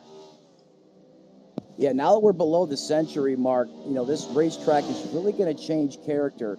So this is where, hopefully someone on all of the different teams here representing tonight was keeping an eye on the weather, just like you do, to make adjustments to this race car, because this track really changes its temperament as you start to get down underneath that century mark. Oh, I used to cheese off crew chiefs all the time because I'd have a weather station in my back pocket anytime the car was out of the hauler. I was looking at weather nonstop, and I always carried a little pill bottle with me, and the jets for carburetors, they call them pills. Same thing when I was working with fuel injection cars. I was working with mechanical fuel injection, and I always carried two spare pills with me to go either up or down with the fuel metering, depending on what the weather was doing. And I was not afraid to make a last minute change on pit road just before the command to fire engines happened. As here we go. Let's get rid of that and let's take a look at that. And starting grid for tonight's All-Star Invitational. Big shocker.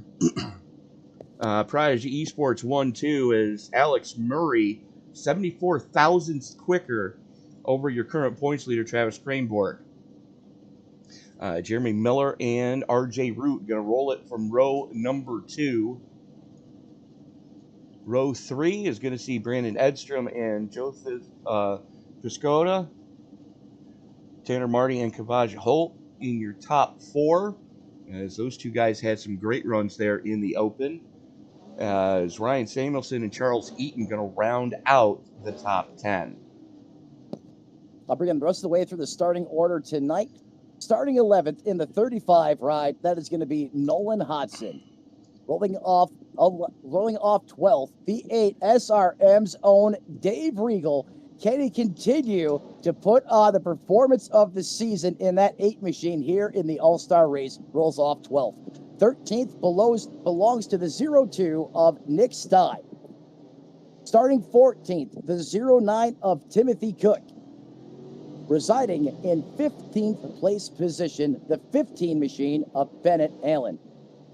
16th belongs to Cody Colley in the 56 machine. 17th, transferring in from the Open, having a great run in that 10 machine, Chris Claude, another driver potentially keep your eye on here tonight.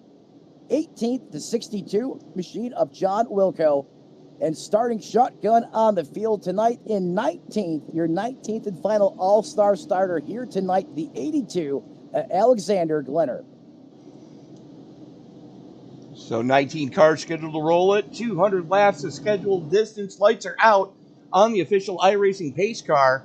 Murray gonna have the button in the Caliber Collision Double Deuce.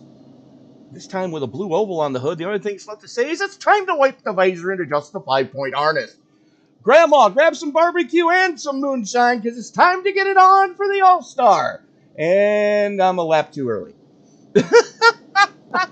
Tony, you're just amped up for the anticipation. Oh, I absolutely am. As the lights, I could barely see on the pace car here at this racetrack. But Tony's fired up. You know I'm always fired up. As the lights now out on the pace car, Alex Murphy, Travis Kryborg. Hopefully everyone at home's got grandma strapped in. They have some kernel-free popcorn for her, plenty of beverages of her choice. Here we go.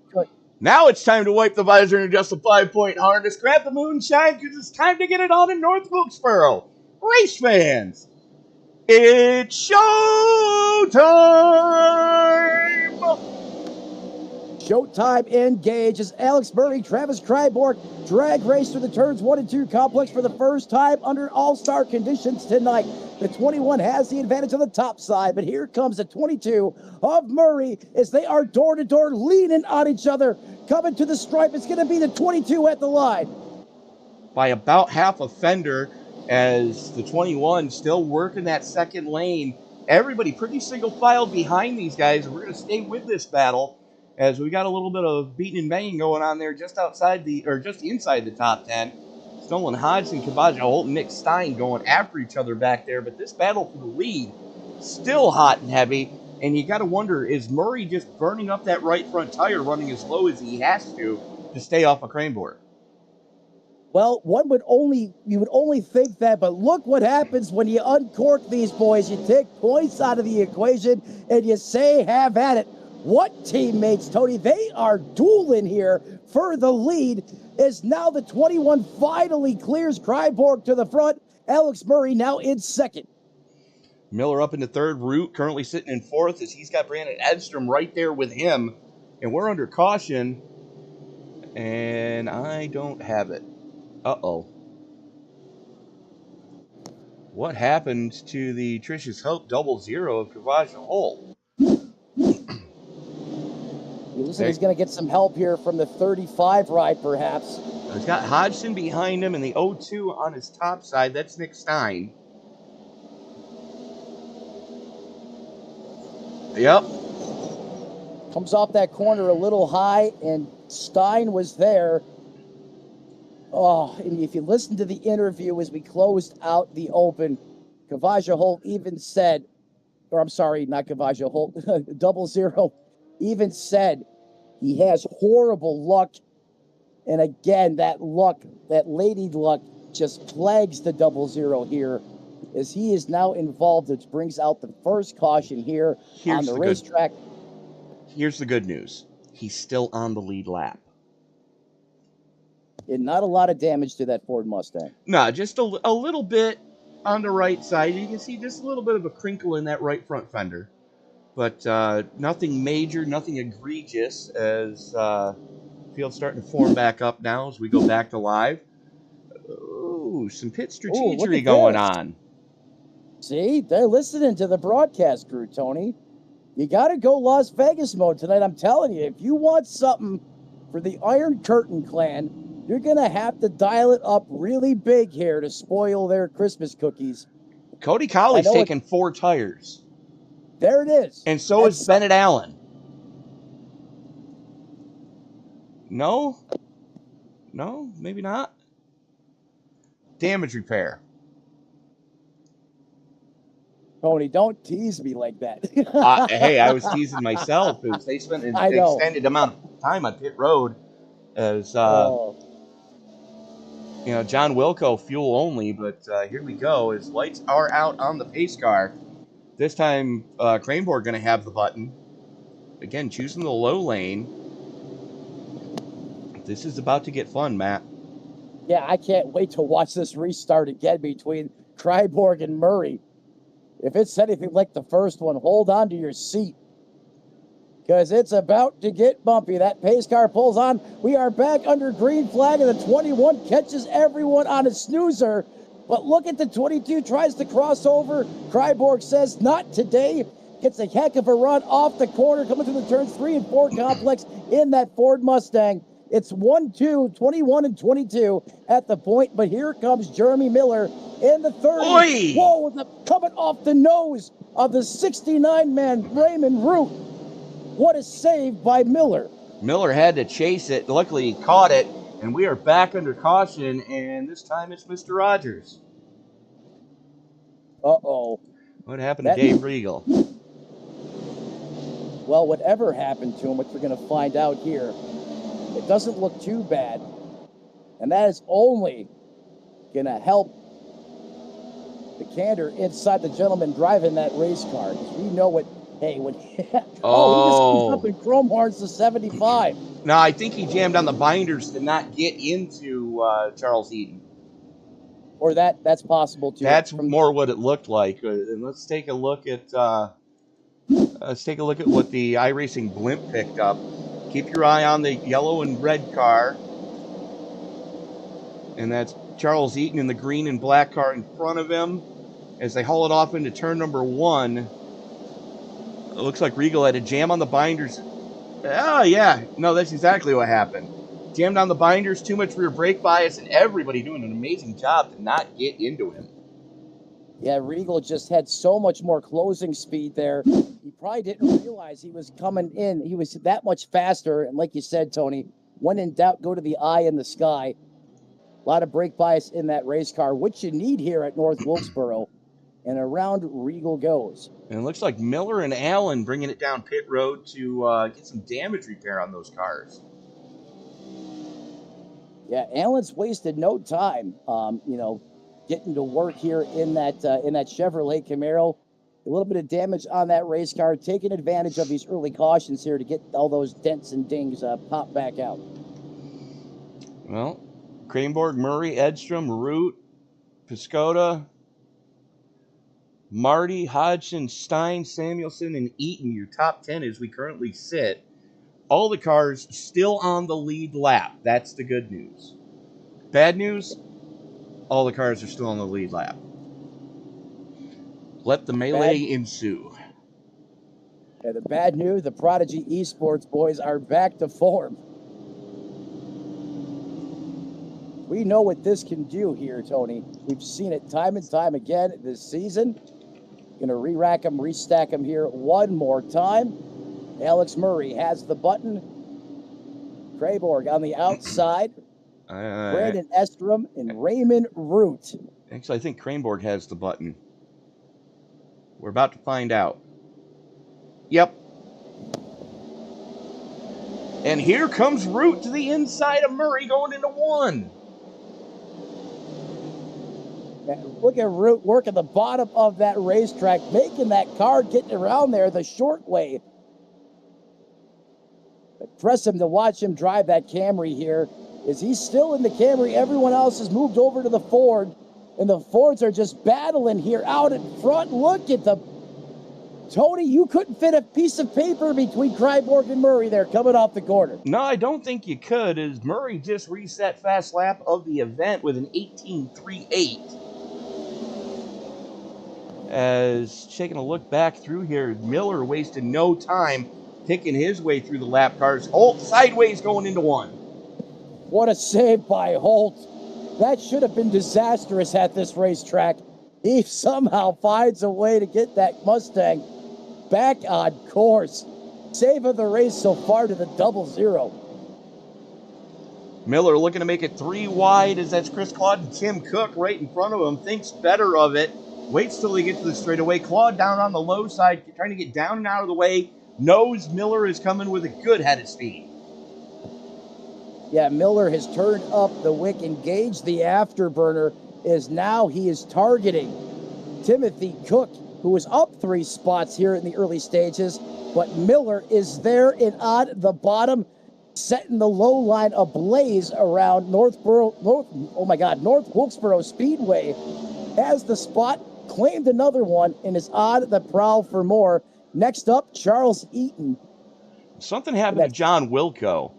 Let's go take a look at what did happen here to one of the transferees out of the open. Got notification that he crashed and then immediately jumped to the pits. Oh, there it is. Just overcooked it coming out of 4. Keeps it pointed relatively straight and immediately hits the tow button before a caution flag comes out. And just as I say that, a caution flag comes out. Yeah, great heads-up drive in there, just knowing to get on the tow button, trying to do everything he can not to bring out a caution. But, Tony, you can see how much rear brake bias these drivers have dialed in these race cars. It really helps them get around this racetrack, especially get that turn as they start to get into the corners here at Wilkesboro. But when you really got to jump on those binders, that car really can get away from you quickly. It looks like Ryan may have had some help there from Charles Eaton. Let's take a look at what the iRacing blimp picked up. There you see the 81 of Samuelson. The 35 is going to spin it coming off of 4. We stay green. Samuelson has to chase it. Nope, no help. That was all on his own.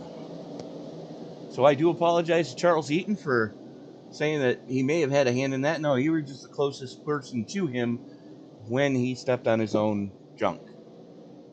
You know, a part of this could be the false sense of security and grip as that temperature continues to come down, Tony. Maybe giving these drivers a little more false confidence, per se, in that racing surface. It's worn out. I mean, it was last repaved in 1981. And perhaps that's part of maybe what's going on here, you know, as we've seen a couple drivers now just overcooking it, coming off the corner here as that rear grip disappears, and they are holding on for the ride here early at Wilkesboro. They absolutely are just kind of hanging on until they can get, you know, the car down pit road to maybe get some adjustments made to get it better sorted. You know, and I'm so glad that NASCAR and, for that matter, iRacing aren't doing what they did a few years back and, you know, spraying the entire track with VHT, you know, which just so happens to be a traction compound. As soon as you get any heat into it, it turns to a glue.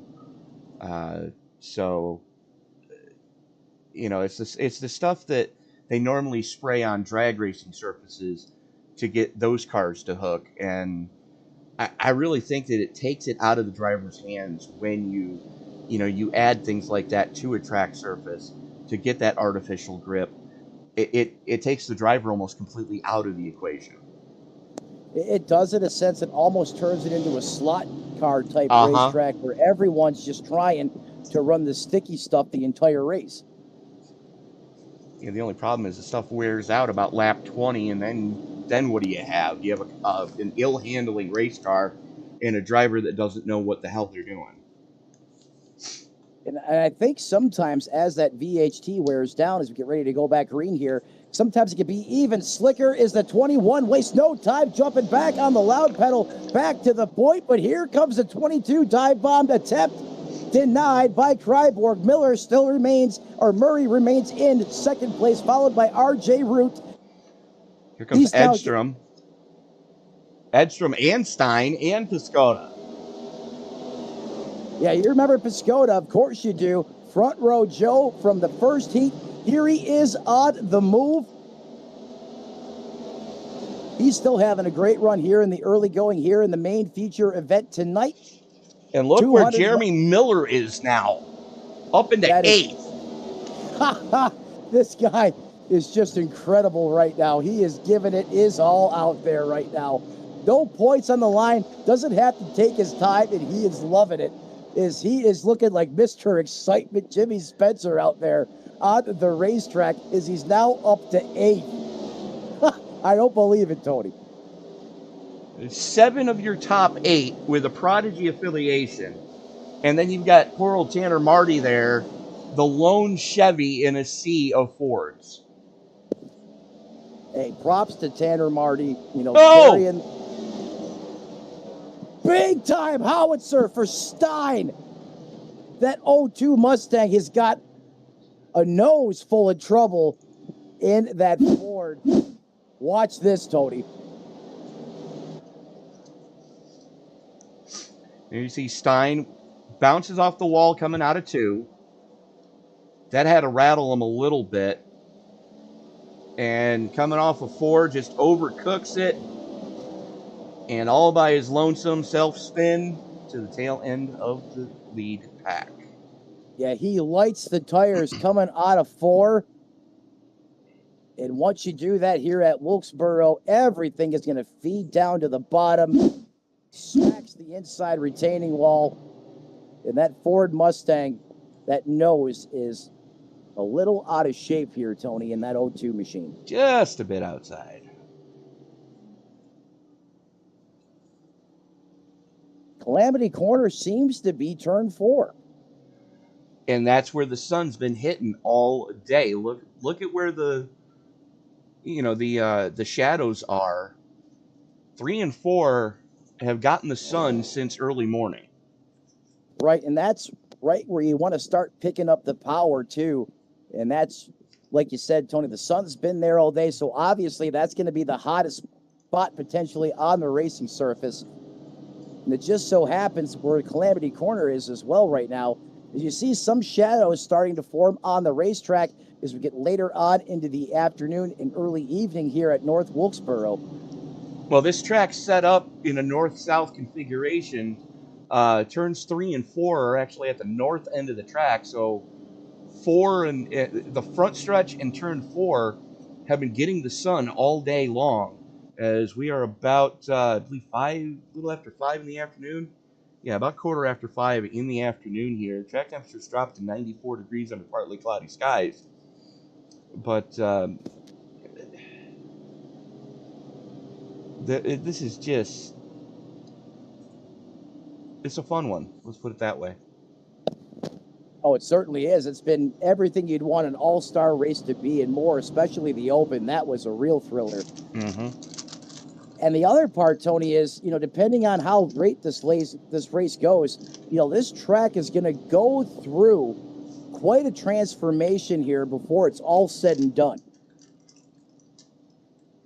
Well, the other thing to keep in mind, too, Matt, is this track does not have lighting.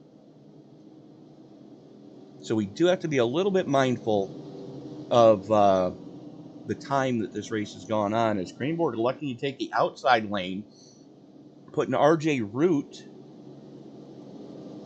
to the inside and up into second, as Alex Murray came down for 4 in fuel on lap 36. I like the call by Alex Murray there. Personally, that's what I would do in this race. Hey, you got to go bigger, go home, man. It's the all-star race, quit points race, and then go up there and try to snag one. As the pace car pulls in one more time. Here go the boys. Here go the Screaming Eagles under the hood. Back to full send. Look at the 96 front row Joe charging after the 21 of Cryborg. Here comes RJ Root. He's getting a mirror full of the 74 Vestrum. Tanner Marty just off his tail in 5th as he's side by side with Miller Time, who looks to take it on the high side. Miller clawing his way back up through this field. He was last down on lap 11. And Alex Murray already up to 14. Oh, no. Kavaja Holt gets dumped, and we stay green. Got a race car there inside in the grass. That caution has to come out, Tony. I don't think race control sees it. Yes, there's cars going by at speed, and there's a race car driver there, Kavaja Holt, trying to get back out of the racetrack, coming out of the grass, and it's still green. Let's go back and take a look at what did happen to the double zero. It's going to happen in turn 2.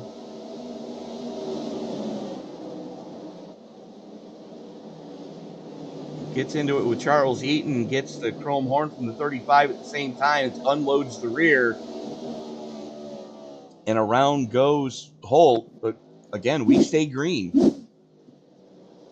Yeah, that is heartbreaking now for the double zero machine, as he doesn't get the caution there, and everyone at full race pace just flies by, as he's now been involved 2 different incidences early on in this one. Oh, look at Pancake! Stein goes helicopter mode. Oh my goodness. Stein is destroyed. Well, there's our first, thank God this is a simulator moment of the night. Did you see that angle of attack? Or, oh my goodness, Tony, watch this. I don't think I want to. Stein literally gets turned to stew on this one. All's fine and well until right here. Watch doing. Oh my God. That was pure netcode. That car just jumped sideways. I couldn't believe the car took off like that when it happened in real time with that type of violence and trajectory change. So we go to the eye in the sky here, as Tony said, netcode, and watching it in real time screamed netcode. So you see the 35 there of Hodgson, 82. It's got the low side here, and he just, oh my goodness.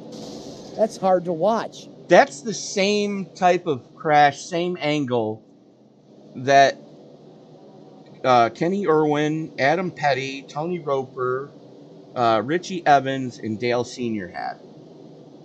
And we know what happened there. Yeah. Oh. That's what led us to having safer barriers around a facility.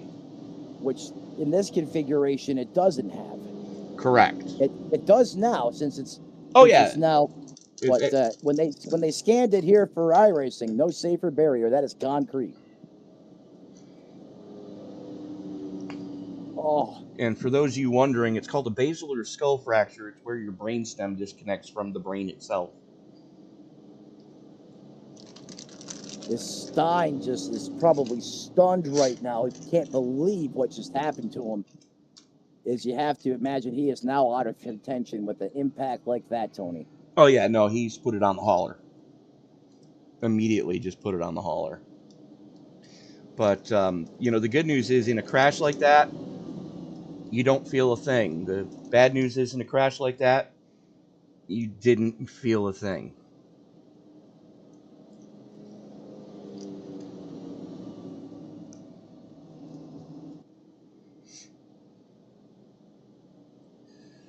Anywho,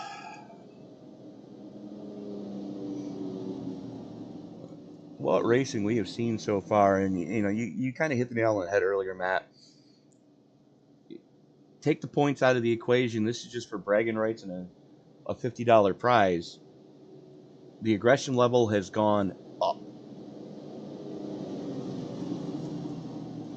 You know, to like the old Spinal Tap movie.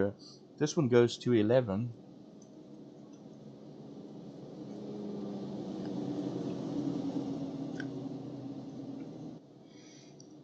Craneborg and Piscotto, the two rookies, to the front.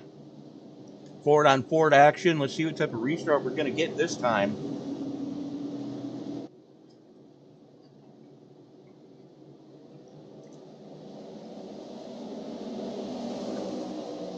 Craneborg with a good getaway. Miller now working the inside of Marty.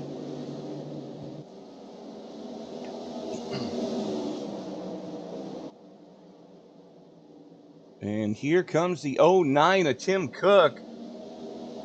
Rocking the high side as Eaton gives him plenty of room, pinches him up a little bit. Ryan Samuelson right there as well. Samuelson looking to make it 3 wide, thinks better of it. Here comes the 35 of Hodgson. And we may have lost Matt.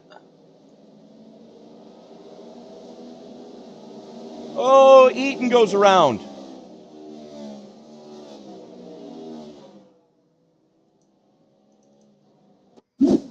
take a look at what happened to the 75 here.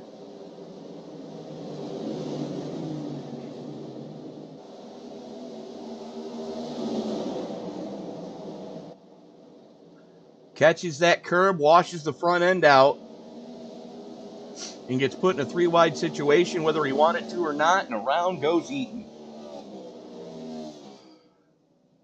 And with that caution, we are going to step away, pay a couple bills, and we'll be back right after this. There's a new approach to lawn care, Preen One Lawn Care. Preen One does away with the hassle of multiple bags of different products. It has everything you need for a beautiful lawn in one bag. And all it takes is one application. For season-long weed control and feeding, apply the granules when the lawn is wet and weeds are actively growing. It blocks crabgrass all season. It prevents crabgrass seeds from growing. It kills the seedlings too, even when applied 4 weeks after they sprout. It's your best defense against tough weeds like dandelion, chickweed, henbit, and hundreds more.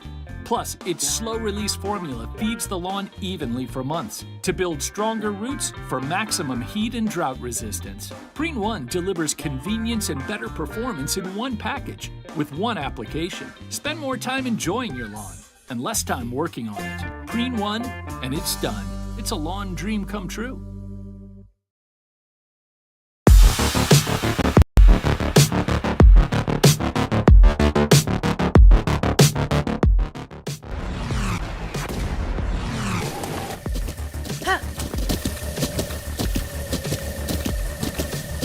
With the Butt Kicker Gamer 2, what you see and what you hear is what you feel.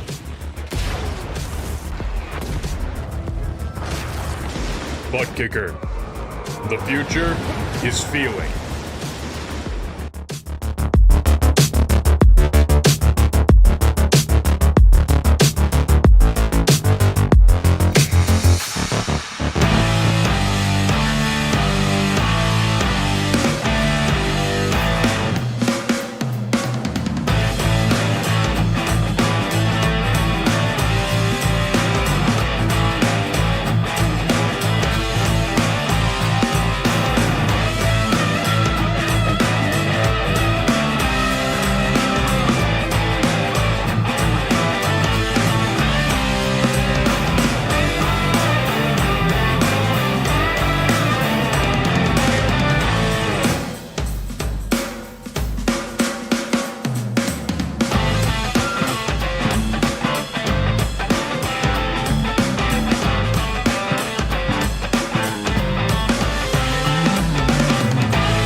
And we are back as the lights are out on the pace car.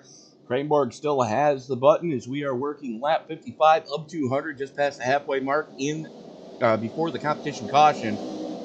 Cranborg jumps on the loud pedal, and here comes Jeremy Miller inside of Tanner Marty. Marty has his rearview mirrors filled as here comes Brandon Edstrom around the outside. A little Ford on Chevy action there, just inside the top 5. Ryan Samuelson continues his recovery drive.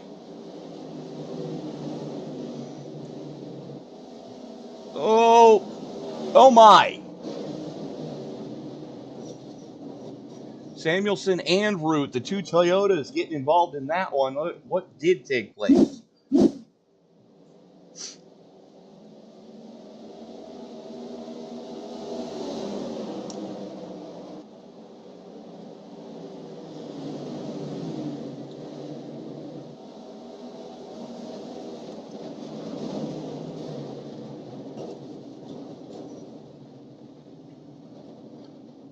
Oh my God.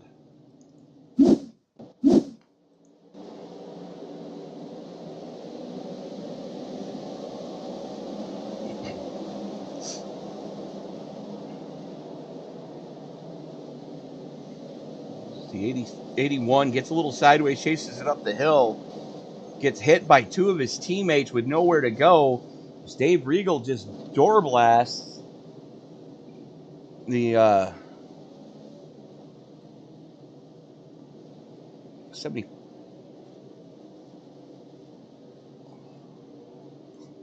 Jeepers. What a ride.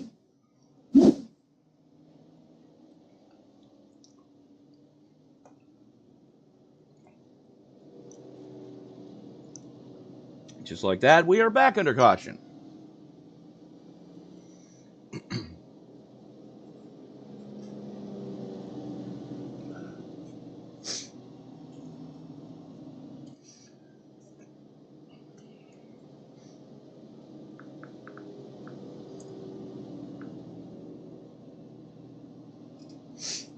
As, bear with us, folks. Slight technical issues on my end.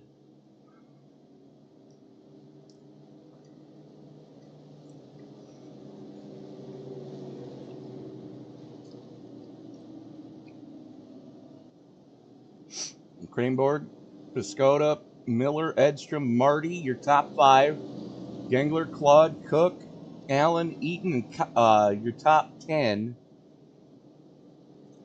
Colley, Regal, Roop, and Murray rounding out your lead lap cars in 14th.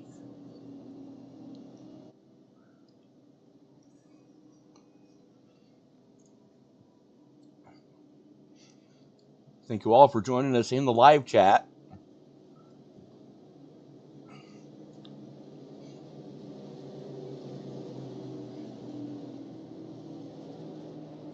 If you haven't done so already, let us know who you're rooting for tonight, so we can highlight your favorite driver as the race wears on.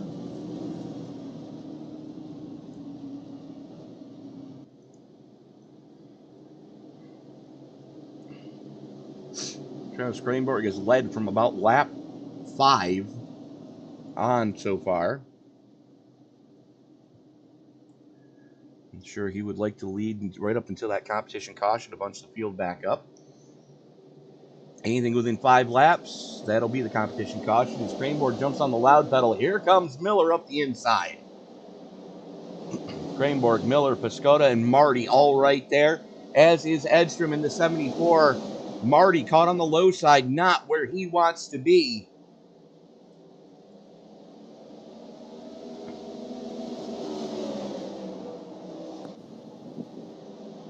Look at the push. Almost. Piscota's getting from the 74 of Brandon Edstrom. I can't believe they made that work for just about 2 laps. They did. As we're taking a look back at Alex Murray, he's trying to claw his way back up through this piece. And Matt, you may have just missed it, but RJ Root and Brian Samuelson both just had a big event. Yeah, I heard. I had the broadcast turned way up. Well, I unfortunately had to go play dad there for a moment, and I heard there was big time incident there on the racetrack as someone, I believe, went end over end or barrel rolled, if I heard it correctly. Well, Samuelson went up on his roof. Luckily, the car came back down on its own.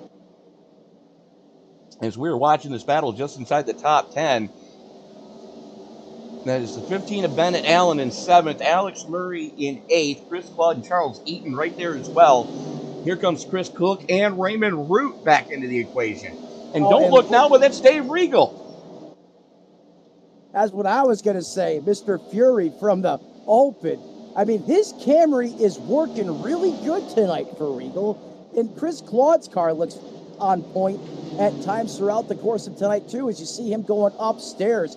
Regal's Camry really gets into the corner and rotates very well in that 8 machine.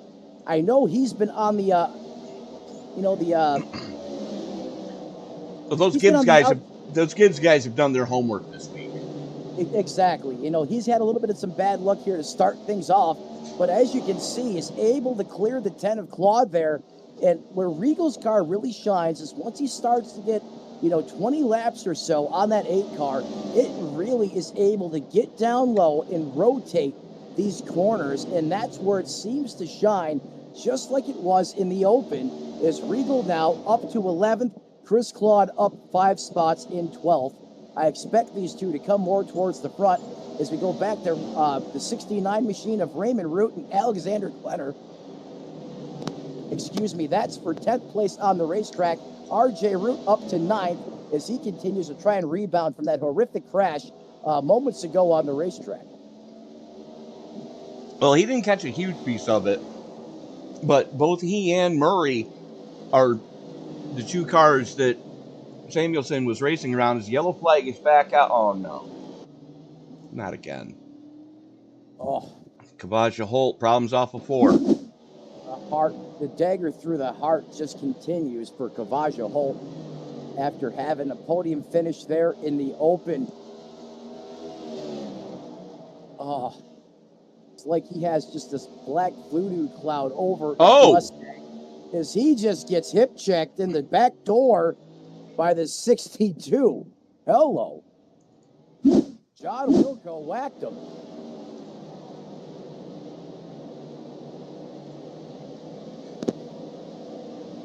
Yeah, that's what it looked like. Let's see what the blimp picked up.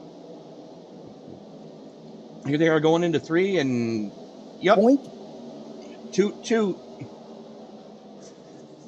Again, not a lot of damage for the 00, but now he's going to have to go to the back of the field again and try and recover all that track position. Is now currently shown in 16th position, 8 spots down from where he started. At the front, business as usual, the 21 of Kryborg, the 30 of Miller. But how about front row Joe in that 96 machine from the open? We know he has similar parts and pieces and setups to the Prodigy boys. But still, he's that's driving a name. for Prodigy. He is the newest member of Prodigy. So, but you know, trying to make it interesting. But still having a great run here in the All-Star race.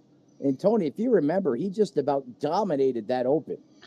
He did, and he's able to stay with his Prodigy teammates as they probably gave him a couple of pointers of, if the car's doing this, you want to make this slight adjustment. You want to make this slight adjustment if the track temperature does this. It's taking a look at the track temperature. We're now down under 90 degrees now, which means this track has gotten all the grips. As the sun continues to set here, as we're about 20 minutes to 6 in the evening in Wilkesboro, or North Wilkesboro, North Carolina. Sorry, I was thinking Pennsylvania, up in the Scranton area. But beautiful area, by the way. Yeah. No, definitely not worth the drive.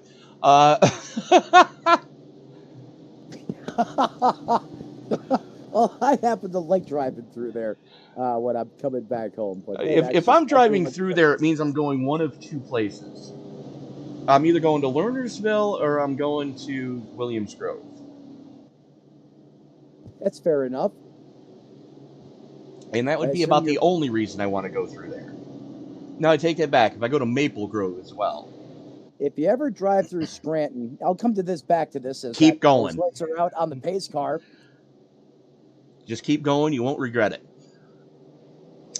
If you ever drive through Scranton, as we're back under green flag action on the 4th of July, and you go through that roof, they shoot the fireworks off. Oh! Front row Joe got dumped. By his teammate. As we said earlier, teammates, that bet's off. You've seen that at the start of this race between Kryborg and Murray. Murray, thank you, the 22. But watch this. Yeah, 3 wide is never a good idea. Or whammer jammer, and that does not work here at North Wilkesboro, even in the All-Star race. As suddenly everything goes wrong for Mr. Wright of the evening. The 96 of Joseph Piscata goes around here, and that's going to put us under caution again, just as we went back under green flag racing conditions. Well, like I was saying, Tony, if you ever drive through there on the 4th of July, Scranton, obviously, a lot of elevation changes through that part of Pennsylvania. But what they do is they shoot the fireworks off from the lowest point of the town. And as you drive around through the route, right, you actually, as you're driving out of Scranton at a much higher elevation, the fireworks are actually going off next to your car. Right next to your car. It's amazing. Yeah, no, it feels like you're flying a World War II bomber and all the flak is going off around you. It literally does. Now, I love that. I can understand how some people may not like that, but I thought it was the coolest thing ever, having fireworks going off like at my eye, right up, this plain sight, not having to look up. It's just explosion after flak and all. Like you said, I thought that was the coolest thing ever. Well, the scariest thing is when, the kids that are down a little bit from I-81 start shooting Roman candles at the highway.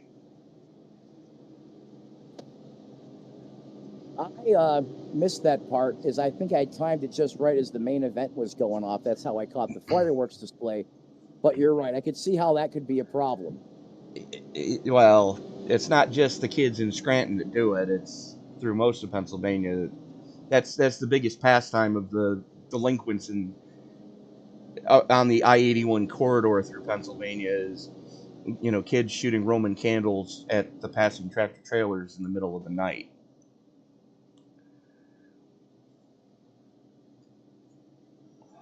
Ask me how I know.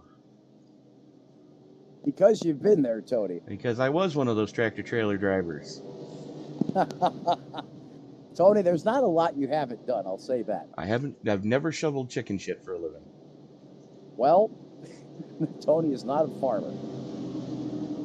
Oh, I don't have to be a farmer. There's a lot of chicken farms around here that they were always hiring when I was a kid. I'm like, yeah, no, I'll cut lawns in the blistering heat, but I am never doing that. Lights are out on the pace car. Cranborg electing to take the outside lane this time. Miller already back up into second. And don't look now, but here comes Murray, your pole sitter. Murray back. Here he is charging on the high side of the racetrack, using that second lane. But here's Miller on the bottom. He's going to have to shut the door on Miller.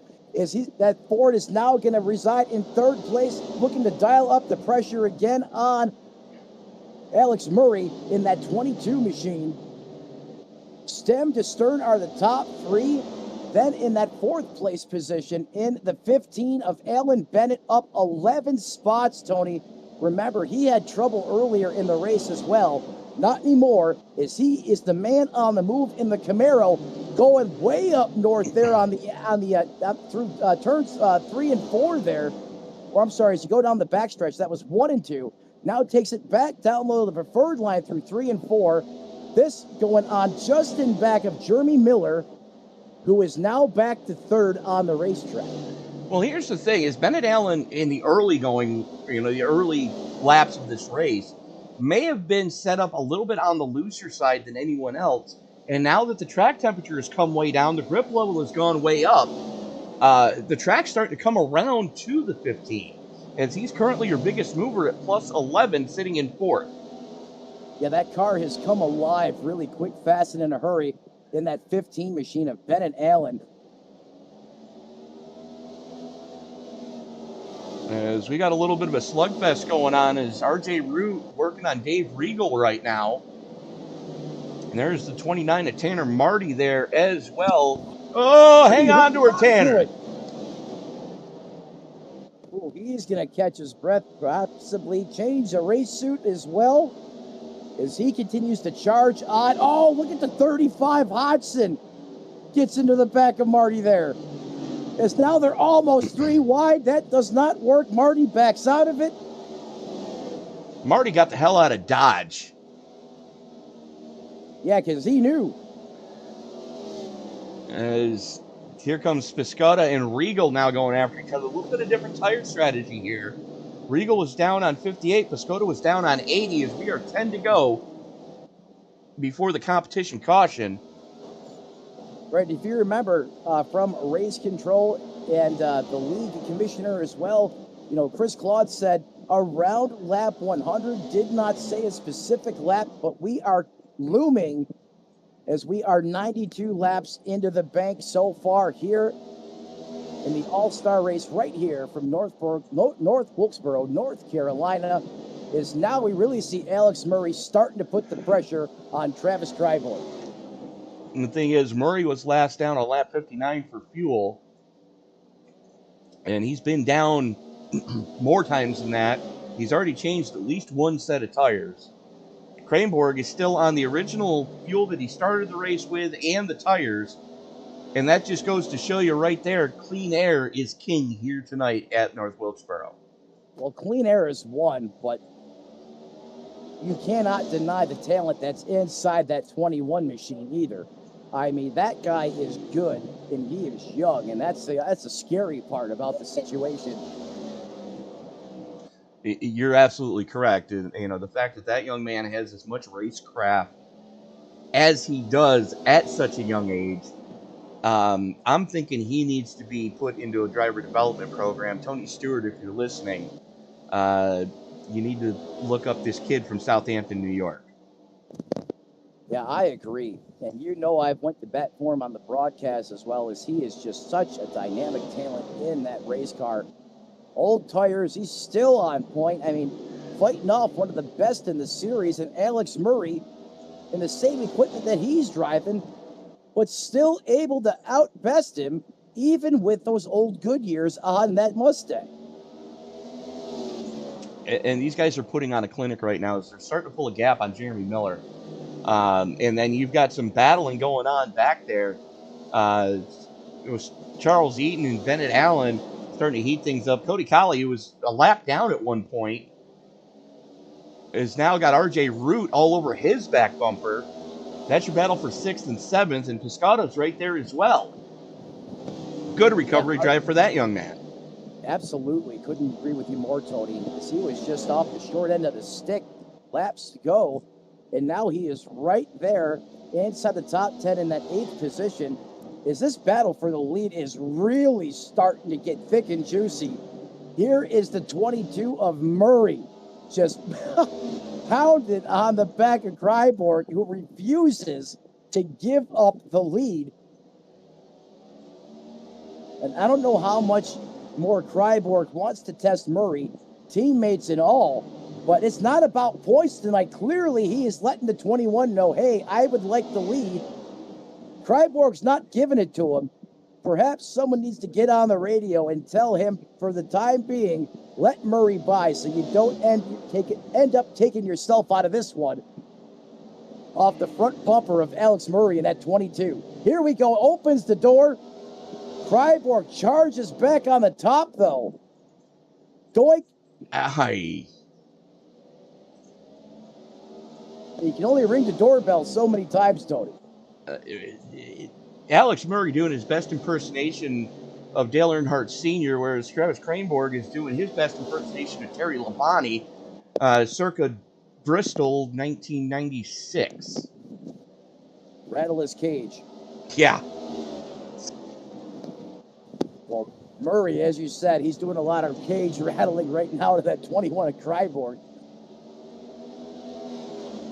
But look at this. Now he gets a little breathing room opened up there. Perhaps the 22 pushing a little too hard. Maybe cooked the Goodyears a little bit. Nope, and there he is, right back at it again. He pulls right back in within. Now he's right on his back bumper that time. He helps him exit the corner. The 21 able to take it up top with the momentum.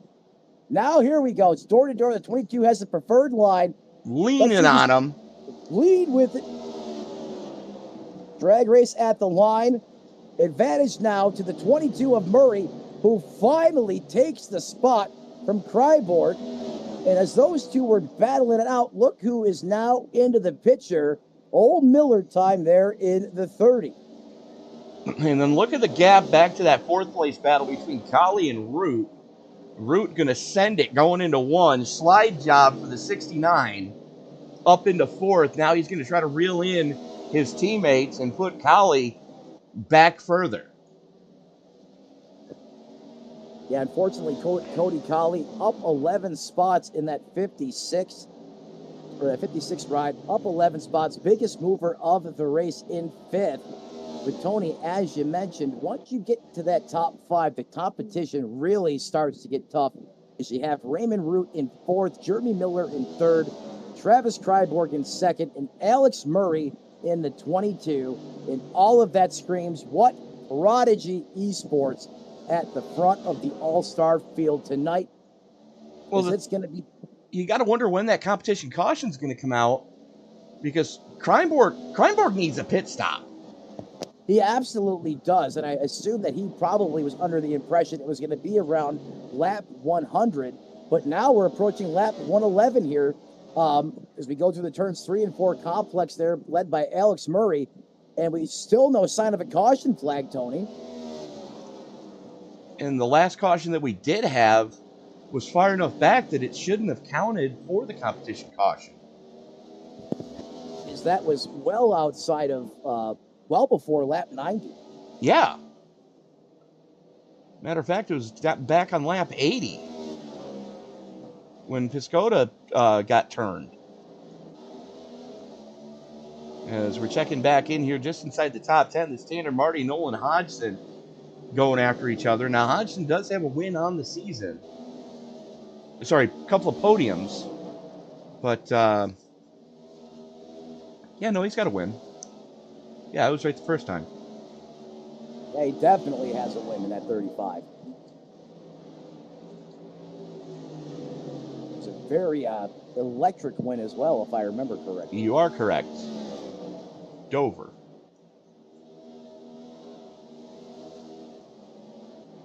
Because right now, RJ Root has caught Jeremy Miller. I know he's been out of sequence here for a couple weeks. I don't know how much time RJ's had in the race car, but it seems like it's starting to come back to him. Is RJ now just trying and pushing? Well, it all comes down to tire strategy, because last time Miller was down pit road was way back on lap 11, whereas Root was down on 73, and he's got fresh shoes under that car. Tony, that is a great point, and I can't believe it that he was last on pit road, like you said, on lap 11. That is an eternity out here on this racetrack on those tires. How about Cranborg? The same thing. I mean, how these two guys have this type of pace at lap 117 is just mind blowing.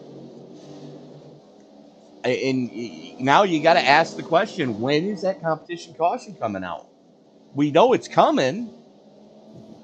Is it possible that they had it and maybe had an internal discussion? Why don't you jump up and ask Chris? 10-4. Be right back. But meanwhile, we were watching, these guys just pick him up, lay him down. It's now Murray working his way through lap traffic. That is Chris Claude, the aforementioned commissioner of all the SNN series, the SNN Cup Series that we're seeing tonight, the Xfinity Series, which will be on air tomorrow, and the Truck Series, which runs every Tuesday as part of that Super Tuesday event that we put on with 4 races on that one night.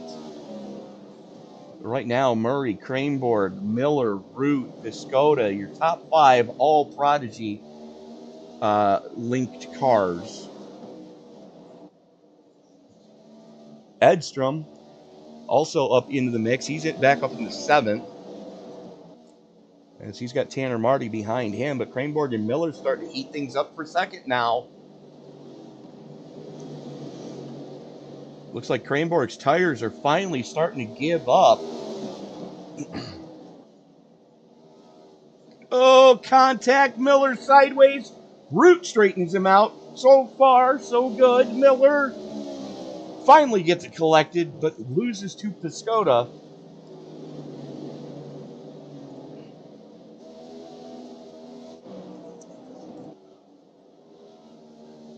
Cranborg now has to deal with the 69 time himself, RJ Root.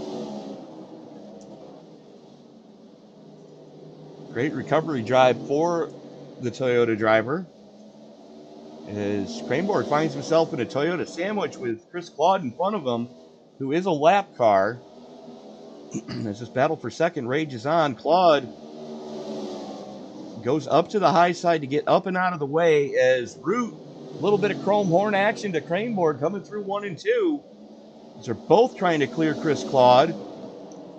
Front row Joe himself, Biscotta up into 4th. Right back into this mix as your top 5, 2 seconds to the clear over Cody Colley, who sits in 6th. Is now Root leaning on Craneboard, coming through 1 and 2. Craneboard battles back on that second lane, pinching Root down. Root gonna send it. Slide job coming off of 4. While they're battling side by side, here comes front row Joe, putting his own pressure on the back of Cryborg in the 96. Oh, big wiggle out of Miller. He eats the wall just behind the 96 machine. Chris Claude had to probably get way out of the throttle there as Miller got into the outside wall there. And Tony, breaking news from Chris Claude himself. Competition caution already happened. We're not going to have a competition caution at this point in the races. It was already administered back on lap, I believe he said 70 or 71. Oh, it was okay. It was discussed amongst the drivers. We just unfortunately weren't able to hear that discussion, and he did apologize for that. So, all right then. So Craneboard's in trouble. Yeah, he certainly is, but I have to imagine he was well made aware of it as it was announced to the drivers out there on the racing surface. Oh, as he has his hands full right now. Those tires have completely given up the ghost. He is praying for a caution and hoping he's not in it. That's just the thing. He's got to hope that he is not the caution. And when you're in the hornet's nest packed full of killer bees like he is right now, with Joseph Piscata, Jeremy Miller, and a race car that's, and now it's going to be 3 wide. Oh, I mean, John Wilco taking it up into the wall.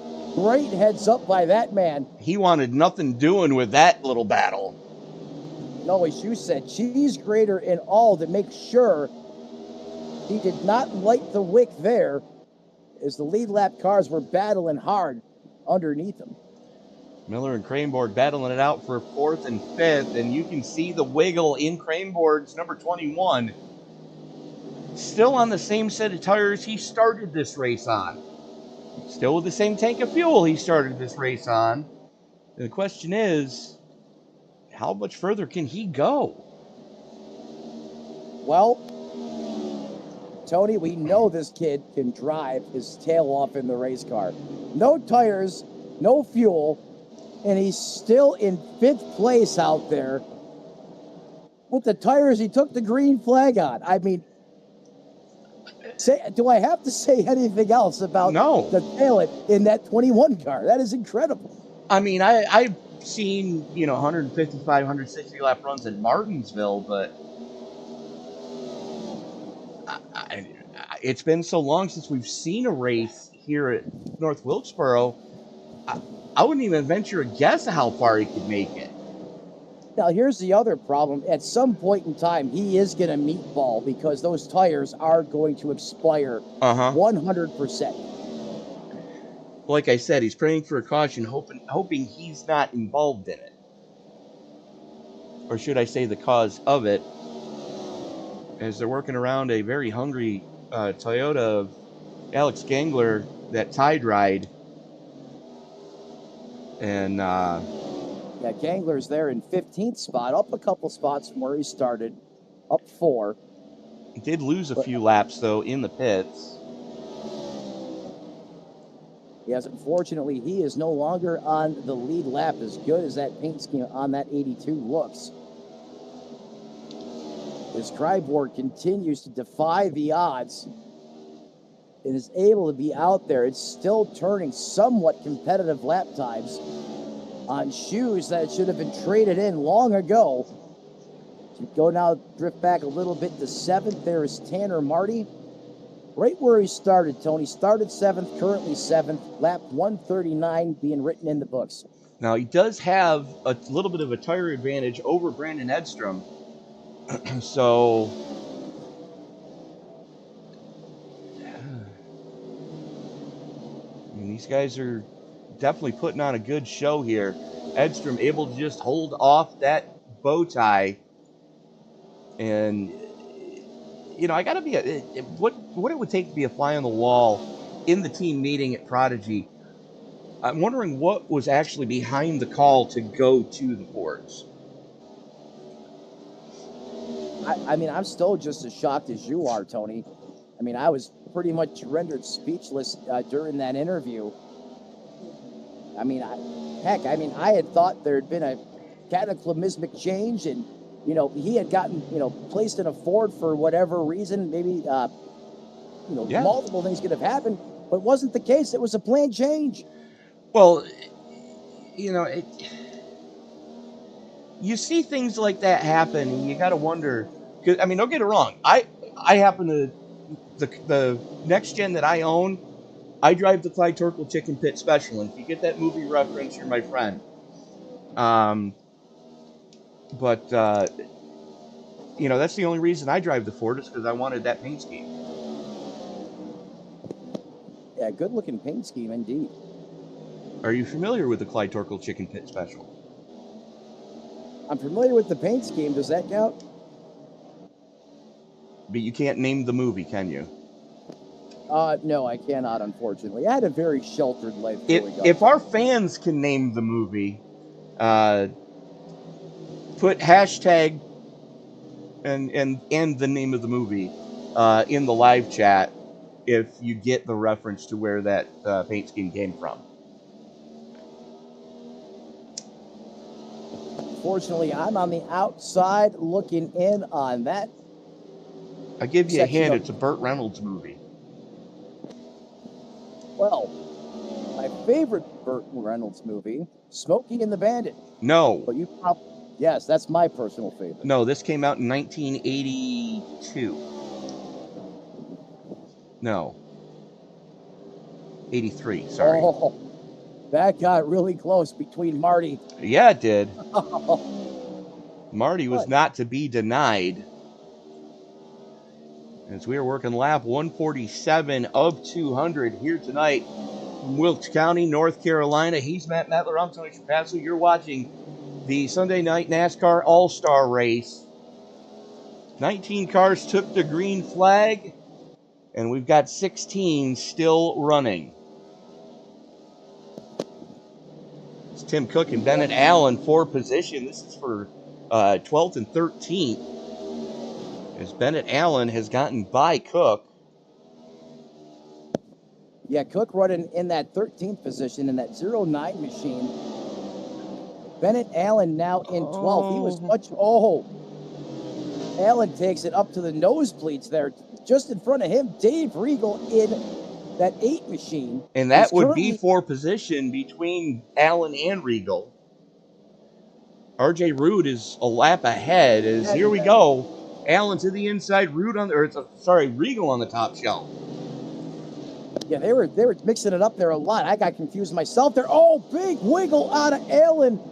Regal almost rocks him. Has to jump on the binders there as he scrubbed off a ton of pace. That'll wake you up. And you can see just how much Regal lost there. Is now the 96. Piscotty had to really check himself to make sure he didn't get into Regal.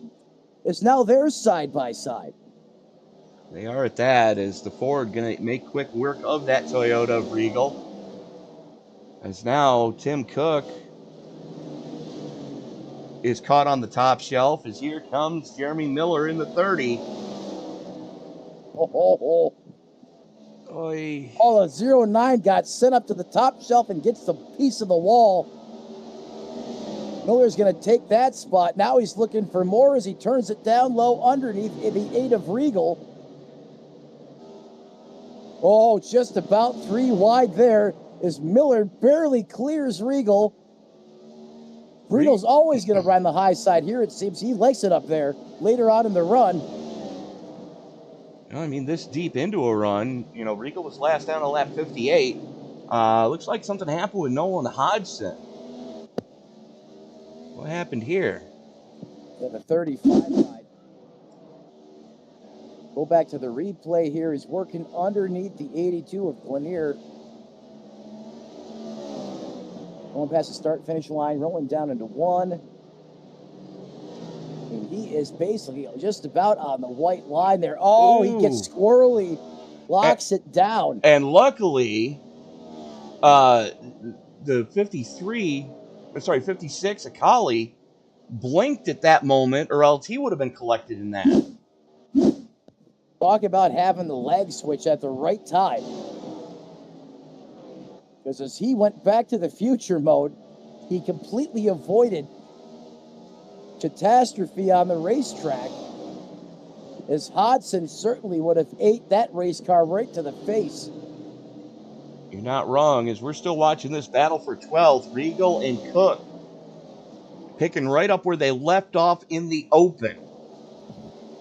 Throwing haymakers at each other. Hey, sometimes you just can't seem to get away from that competition, or your arch nemesis, your arch rival in the race, if you will. And that, without question, is the 09 of Timothy Cook. As you said, they're lofting haymakers at each other again, once again in the All-Star race, carrying on over from the open. Like two kids in the backseat of a minivan on summer vacation. I see smoke coming through one. That's what I saw. Okay, so someone it wasn't had me to losing lock my them mind. up. Yeah, because I didn't see anybody off pace. But, yeah, these guys are just picking them up and laying them down right now. And again, this is Edstrom has caught Craneboard. Now remember, Craneboard, I believe, is still on those same tires, Tony. Mm-hmm. You are correct. 161 laps on his tires. The same fuel he started the race with, which I thought the maximum distance was like 154 on a tank of fuels. I stand corrected. Obviously, that's incorrect because we're on lap 162. And yet the 21 is getting ready to put cars down a lap that were highly competitive in the open, one, and two, have 50 to 60 lap fresher tires than the 21. You are correct, sir.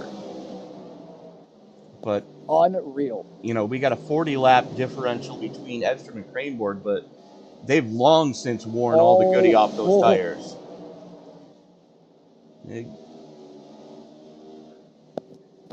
Dave Regal was just a recipient of two-tap Travis. Yeah, Dave Regal almost Pepperidge farmed the 21 there. Oh, my God. I see what you did there.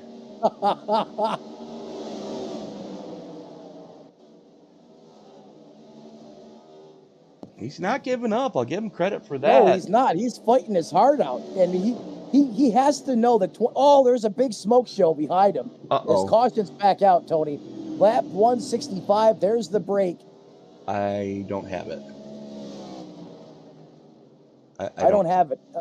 I don't have it either, but there's definitely caution on the racetrack.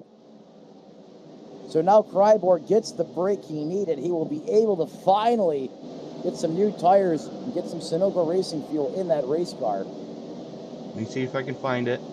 Oh, there it is. That was Front Row Joe. What happened to Piscata?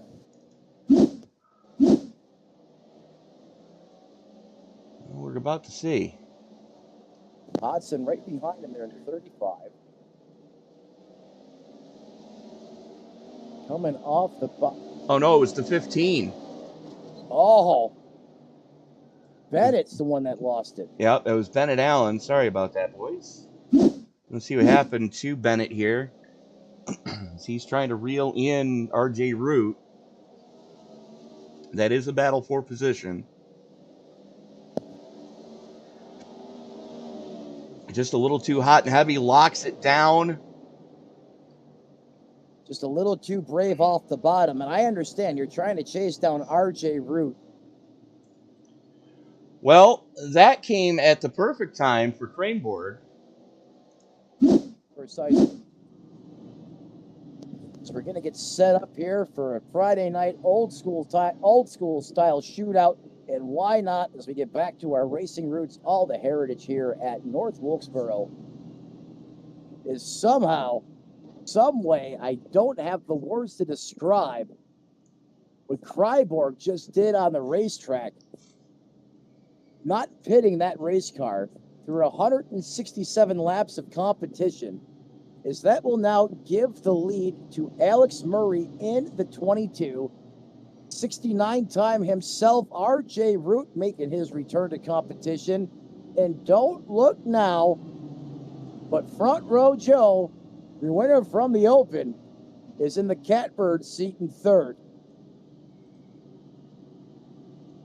Is this, Tony, as you know, is going to restack and re-rack everyone.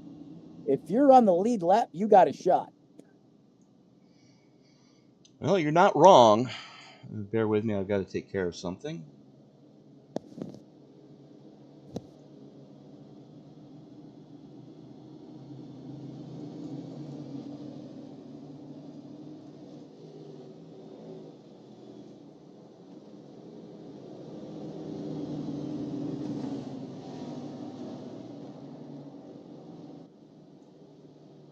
And I would like to thank our admins for being right on top of that one.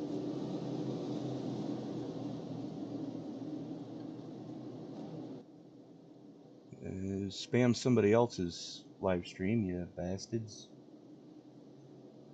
Even Donna was screaming in the live chat, Travis, you've got to pit. As we are back underway, Murray and Miller, and here comes Root up the inside.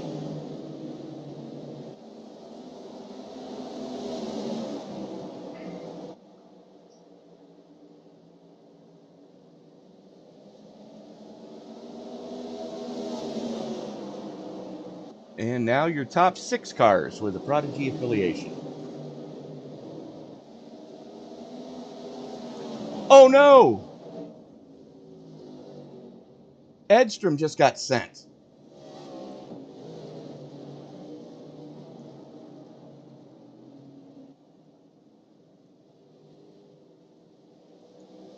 Let's take a look at what happened with Cody Colley as he apparently went off track somewhere. There is the Superflow 56.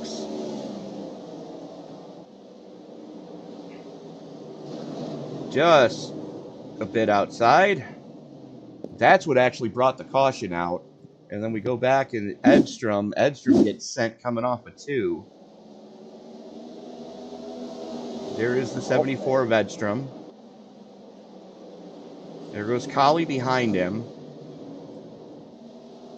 Twitch, and... Round she goes. Well, not really around. I mean, he didn't hit anything, really. And I don't even think Kraneborg actually got him. Let's take a look at the eye in the sky on this one.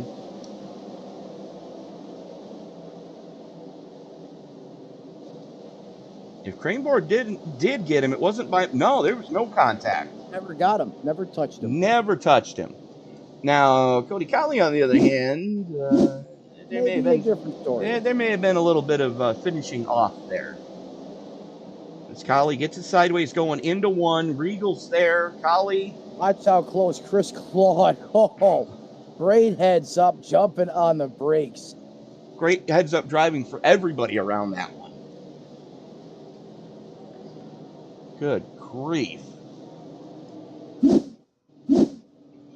It was an accident waiting to happen that never happened.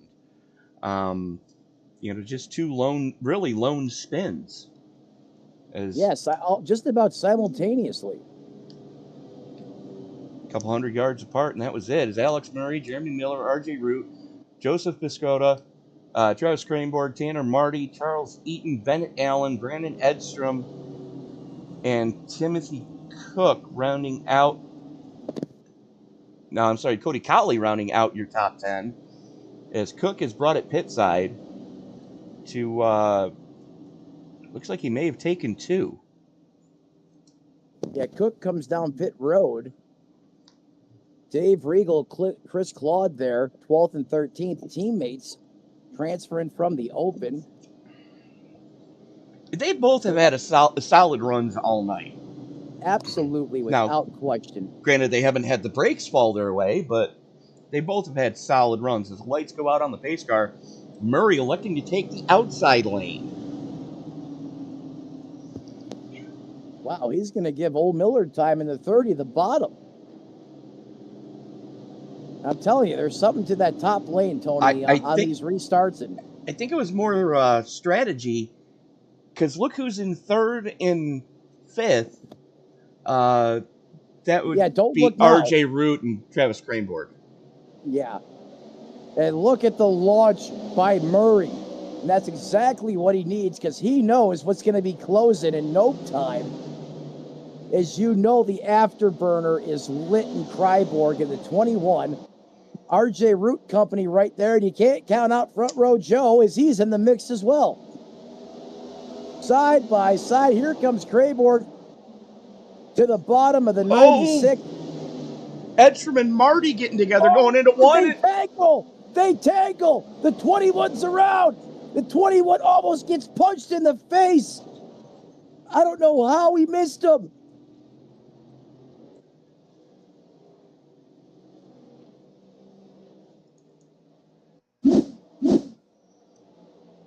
Watch this. We were watching it live. We're going to watch it again.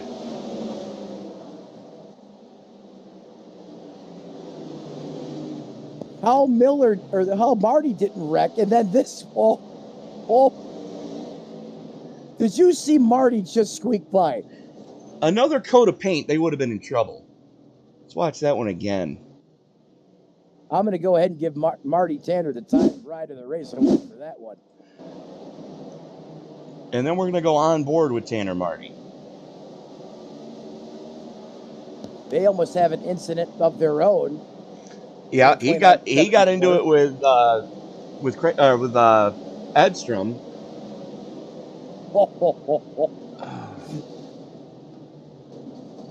And Tanner Marty has luck on his side.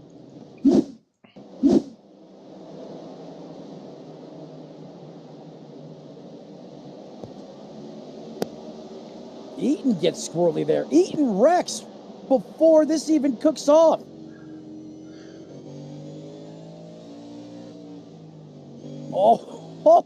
Twice! He missed them both. Tanner Marty. Holy cats. Luckiest man in Wilkes County right now. That ain't no lie. And I don't know what happened to Eaton, but before that even happened, he lost it coming off the corner and put it in the fence. 19 laps to go. Under caution. We're going to re-rack them or restack them again. And I don't mean to interrupt, but I do want to go out on the limb and say, Donna Cranborg, you are my hero. She got the movie reference for the Clyde Torkel Chicken Pit Special. Stroker Ace, 1983. Tony, maybe you met your match. No, I met my match a while ago.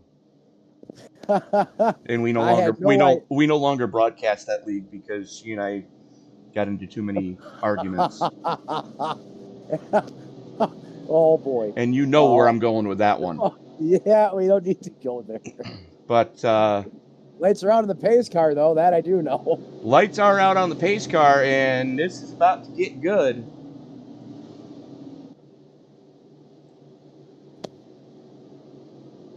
Well, Murray taking the low line this time. I don't know why he changed his mind. I mean, he's had so much success on the top shelf there on these restarts. Hey. Maybe this is design, but no problem. Murray, large and in charge. Here comes Root working on the bottom of Miller. Miller's going to fight back. Wow, what a corner there by the 69er Root. He was not going to be denied, as now Murray, Root, Miller, Edstrom, and Cranborg back into the top 5. And Cranborg's probably driving a little bit pissed off right now. Just a little. The Roman candle is really lit now in that 21 machine, as he is now in 5th, working just off the back of Brandon Estrom. Oh, Miller just had big problems. Oh, Miller has to take it immediately to pit road. What happened to Miller? He's going through the center of the corner there. It's going to happen on the front stretch next time by. Just a little too aggressive on the loud pedal, chases it down the track, and rips the front end completely off the car and hand grenades the engine. Heartbreak for Miller in the closing laps of the All-Star race. And then something happened with Alexander Gangler as well. He didn't get the restart he was hoping for. As that car is not driving right. It looked like he had Bluetooth. Yeah, no, that car has hit the wall hard at some point. That car is toast. It's done. Yeah, the entire rear axle is basically ripped out of that car. He immediately towed to the pits. 2 quick casualties. Oh boy! The game. Look who's back on the lead lap. All right then. Now it's a party.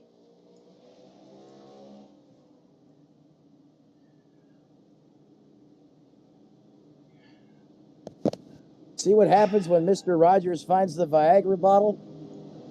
It's amazing.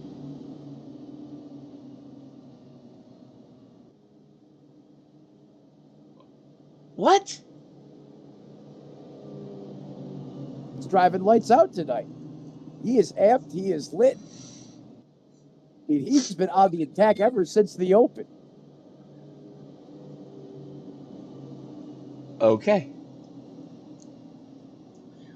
Well, looks like Alex Murray learned his lesson on the last restart, as it looks like he's favoring the top lane, as we should be going lights out this time by.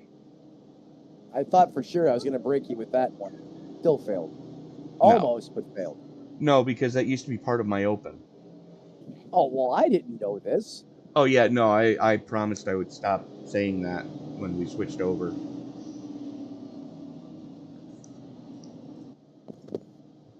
Another swing and a miss. One of these days I'll get you, Tony. And once again, Dave Regal texting while driving.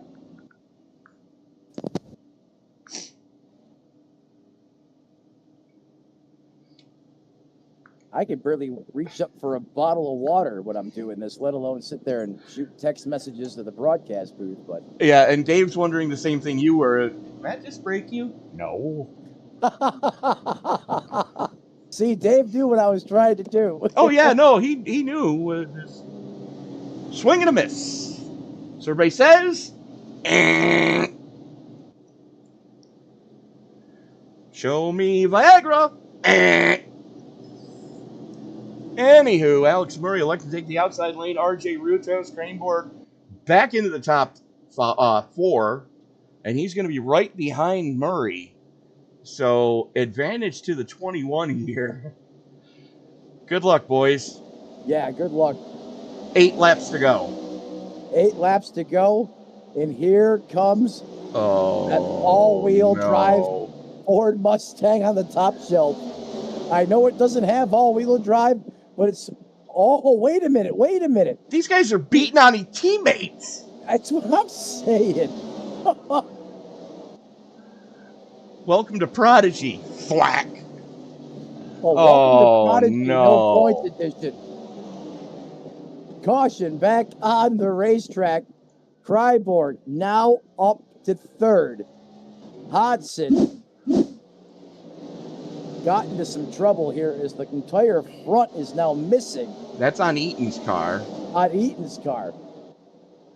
Eaton's been eating a lot of metal out there on the racetrack tonight. Or concrete, or a combination of both. Chris Claude involved as the 35 goes for a ride. Gives him the old Spanish Archer, the elbow of coming off a 4, and around goes Hodgson.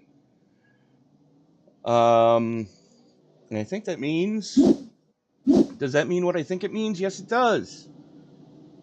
Guess what, folks? We're going into overtime. Overtime. Why would you expect anything else? Because reasons. It's the all-star race. It wouldn't be fitting without going into overtime. In my opinion, that's how I look at it. Tie score, Relax. bottom of the 11th.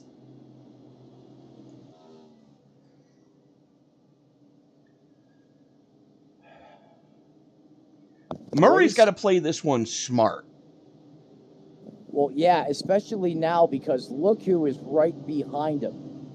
That's what I'm saying. He's got Root in second, Cranborg in third, Edstrom and Piscotto right there in fourth and fifth. So he's got to decide who does he want to pick up and who does he want to bone. Well, not only that, should they have trouble or tangle, I mean, look who's sitting in the catbird seat to pounce. Oh, yeah, Tim Cook is right there, ready to, watch those five guys wad each other, because if the last restart was any indication, it's possible. All bets are off right now. Team or no team. I mean, we've seen that to open the race when Cryborg and Miller were just leaning on each other hard. I mean, they set the tone. And I think that's the last thing that Murray wants is to give Cryborg a free shot. So I think he's going to put him behind Root, but that's going to open the door for Edstrom, who, Edstrom's been silently stalking everybody tonight. He's been silently very good in that race car. Solidly inside the top 5 all night. He's basically entrenched himself there pretty much the entire race. And the lights go out on the pace car. And that's exactly what he's doing. See a little shot there from the 74, a little friendly bump to the back of Murray.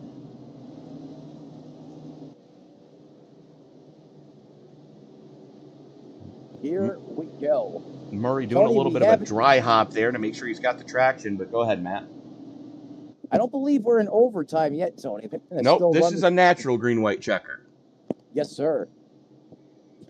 As that pace car pulls off down pit road one more time. Here we go, 3 laps to go. Murray with the button. He explodes, going off into turns 1 and 2. Root on the bottom. The chop block tried to be administered there by Edstrom. They're still side by side. This is exactly what Murray wants to see in his rearview mirror, is RJ Root. And we are racing back to checkers here at North Wilkesboro. The 15 sending a flyer and a prayer and on the top. But it looks like the man with the plan's going to be the 22. Oh! The train is derailing. Big time contact. Front row Joe's around is the 22 of Alex Murray wins the All-Star race, making his return. 69 time is prime time once again. RJ Root gets second. Travis Cryborg in third. Is mayhem broke loose coming out of 3 and 4. Coming to the line, Tony. Oh, it absolutely did. As a matter of fact, we're going to go back and take a look at that one again. And here they are taking the white flag. The 15 just sends it. Cranborg's going to get into Edstrom going into 3. Toot, toot, toot. The 96 was there as well. Then he steps on his own jump, spins it. The 15 crosses for 4th backwards.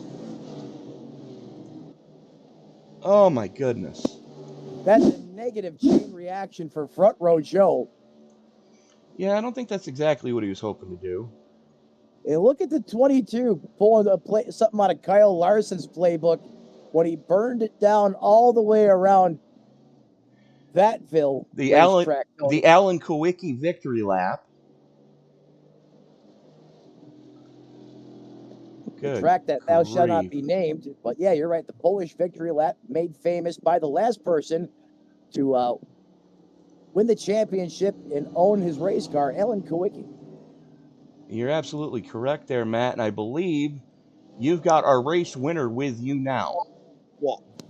Alex Murray, Matt and Tony up in the booth. All-star winner, Alex Murray. You got me, bud. Yeah, I got you. Congratulations, man. What a dominating performance there tonight.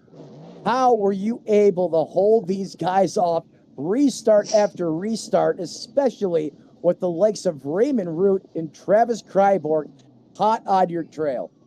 Honestly, just choosing the top, being able to keep the momentum up top, coming off of 2, building that gap, going into 3, and then obviously just Ryko performance. I mean, they give us great sets every week, and just can't thank everybody at Prodigy enough. Obviously, family that supports me doing this, staying up until late at night, and just, yeah, I mean, it was a tough race, had some bad luck early, and came back from it.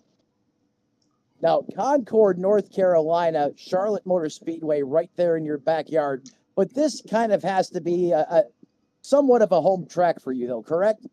Yeah, I mean, we're about 2 hours away from here, so feels good to win in North Carolina for sure, but definitely can't wait until next week for the 600.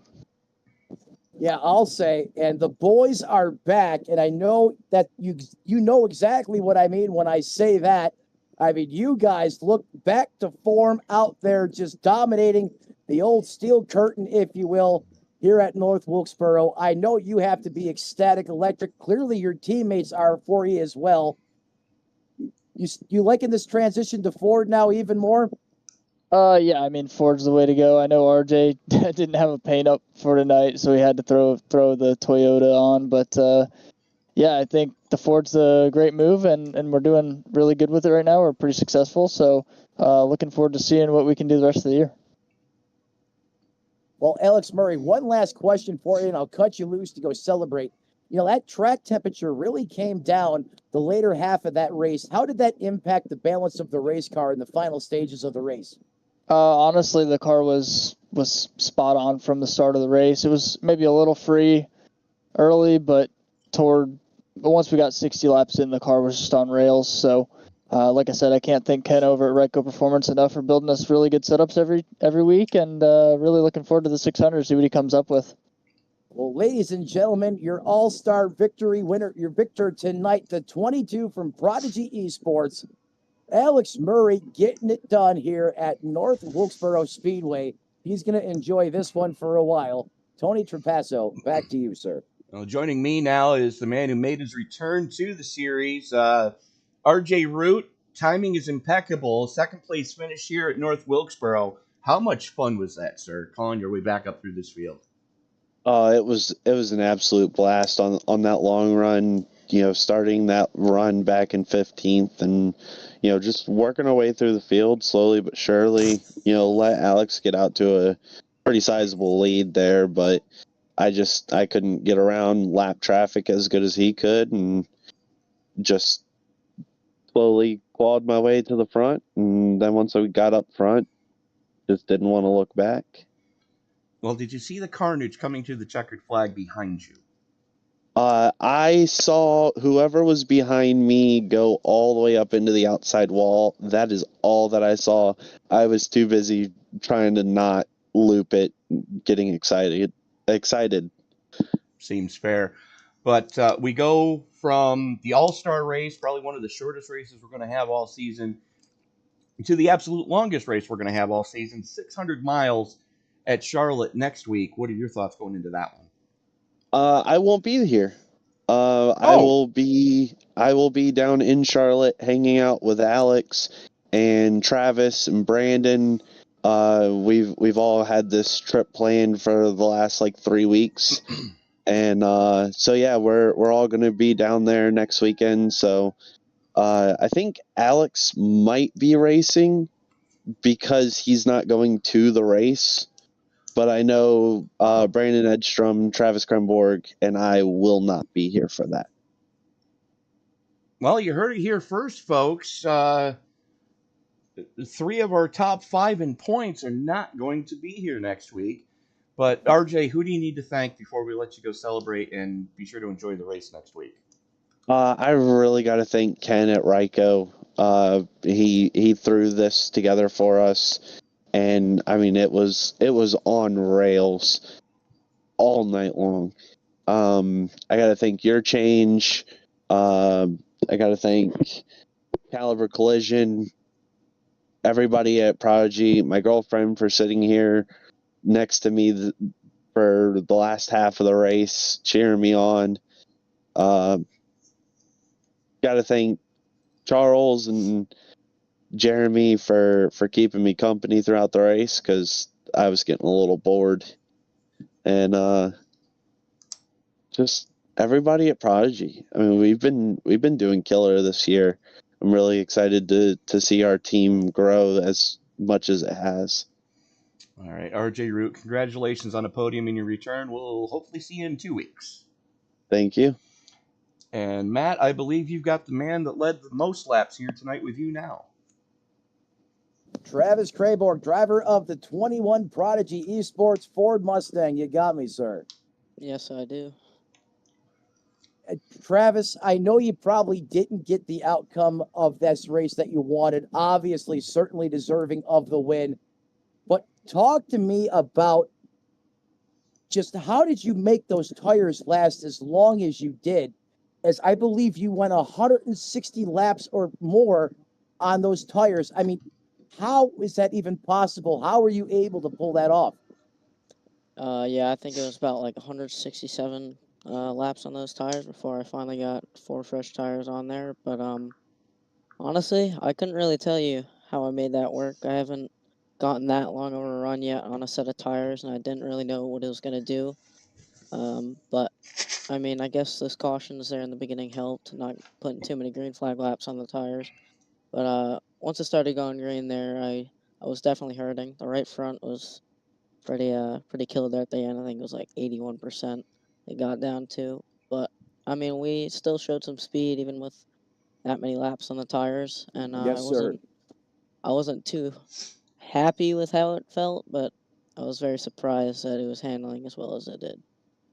Believe me, I mean, Tony and I were speechless at times, as sure as I am everyone on the broadcast with their jaws hanging open as you continue to put up the pace that you did with, you know, Goodyear Eagles that should have been very well used up and spent as you were passing race cars that had, you know, much pressure rate or tires on them, and you were making it look easy at times out there.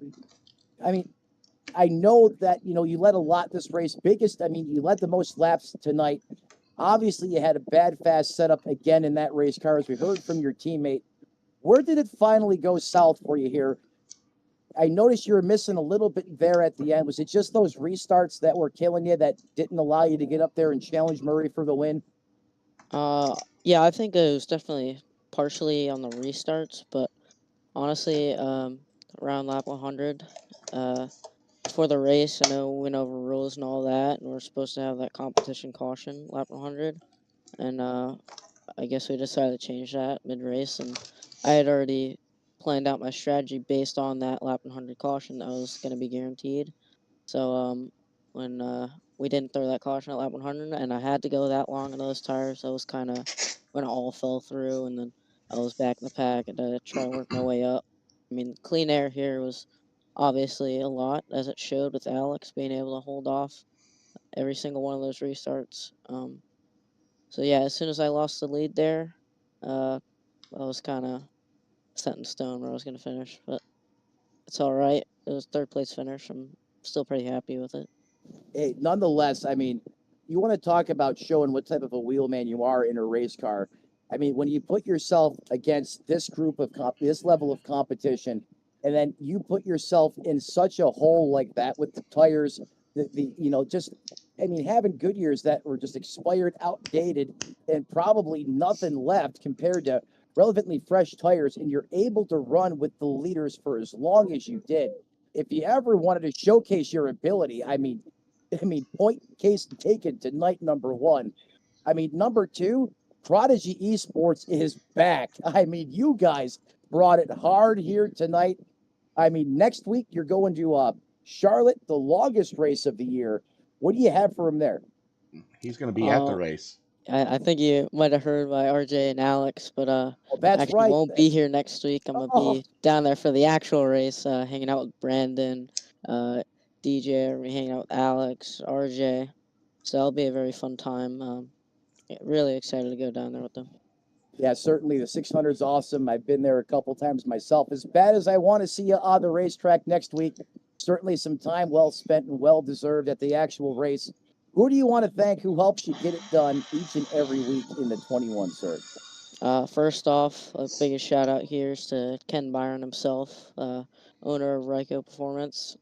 So he had setups going out this week for A Open, all that, but he put together a North Wilkesboro set just for us, and so that's pretty special.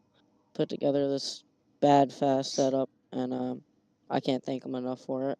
Then also got to thank Your Change on the side of the car. Got to thank BRTV, Caliber Collision, everyone at Prodigy, Alex, RJ, Brandon. Sure you've heard those names enough, but yeah, Ken with Ryko and everyone at Prodigy, most of all. Well, ladies and gentlemen, there he is, putting on one heck of a performance here in the All-Star race, just about doing it all on the racetrack. Comes up just a little bit short. That is the 21 Prodigy Esports driver, Travis Crayborg. Tony, back to you, sir. And that is putting another one in the books for us tonight. Taking a quick look at our finishing order. Alex Murray, Raymond Root, Travis Cranborg, we just spoke to those three gentlemen. Brendan Edstrom hangs on for fourth. Cody Colley comes home in fifth. Tanner Marty in sixth. Joe Piscota in seventh. Dave Regal, Tim Cook, and Bennett Allen rounding out the top 10 as Cook's last card being scored on the lead lap in ninth. Yeah, in 11th, again, the 75 of Charles Eaton. 12th belongs to Nolan Hodson. 13th, Chris Claude having a great run here tonight. 14th, the 62 of John Wilco. Your top 15 being rounded out by the 30 of Jeremy Miller. He was hot until he had trouble late. 16th belongs to Alexander Glenier. 17th, Kavaja Holt was great in the open. Lady Luck not on his side tonight as he comes home 17th. 18th, going for a helicopter ride during the race, Nick Stein in the 2 machine. And rounding out your 19 starters tonight, the 81 of Ryan Samuelson. And can't go without the honorable finish mention here for Dave Regal as he crossed the line Talladega style and in reverse, Tony, for that position as it was a photo finish there for those positions right around Dave Regal as he went across the start-finish line in reverse. So he had just about everything tonight at North Wilkesboro, Tony. Yeah, absolutely. As that's going to do it for us tonight. Matt, we can finally say that this one's over, done, dusted, as we're going to head about 2.5 hours down the road for next week as we go from the shortest race of the season to the longest race of the season, 600 miles at Charlotte next week. And I dare say might want to watch your water intake earlier in the day. Yeah, for certain. If there's any indication of what we've seen tonight. But, Tony, I think the bigger story is the boys are back. Prodigy Esports looks to be on a revenge tour. I've noticed that as well. But, it's a lot of them are going to be missing next week. So that's going to open the door for a lot of other teams to, really bring one out and, put it to them. So who knows what we're going to see in the winner's circle next week.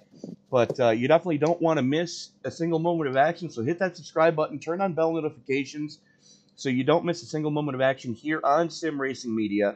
He's Matt Metler. I'm Tony Trapasso. Remind you, ladies and gentlemen, that until we meet again, as you walk down the road of life this week, do me a huge favor. Don't play in traffic. Good night, everybody.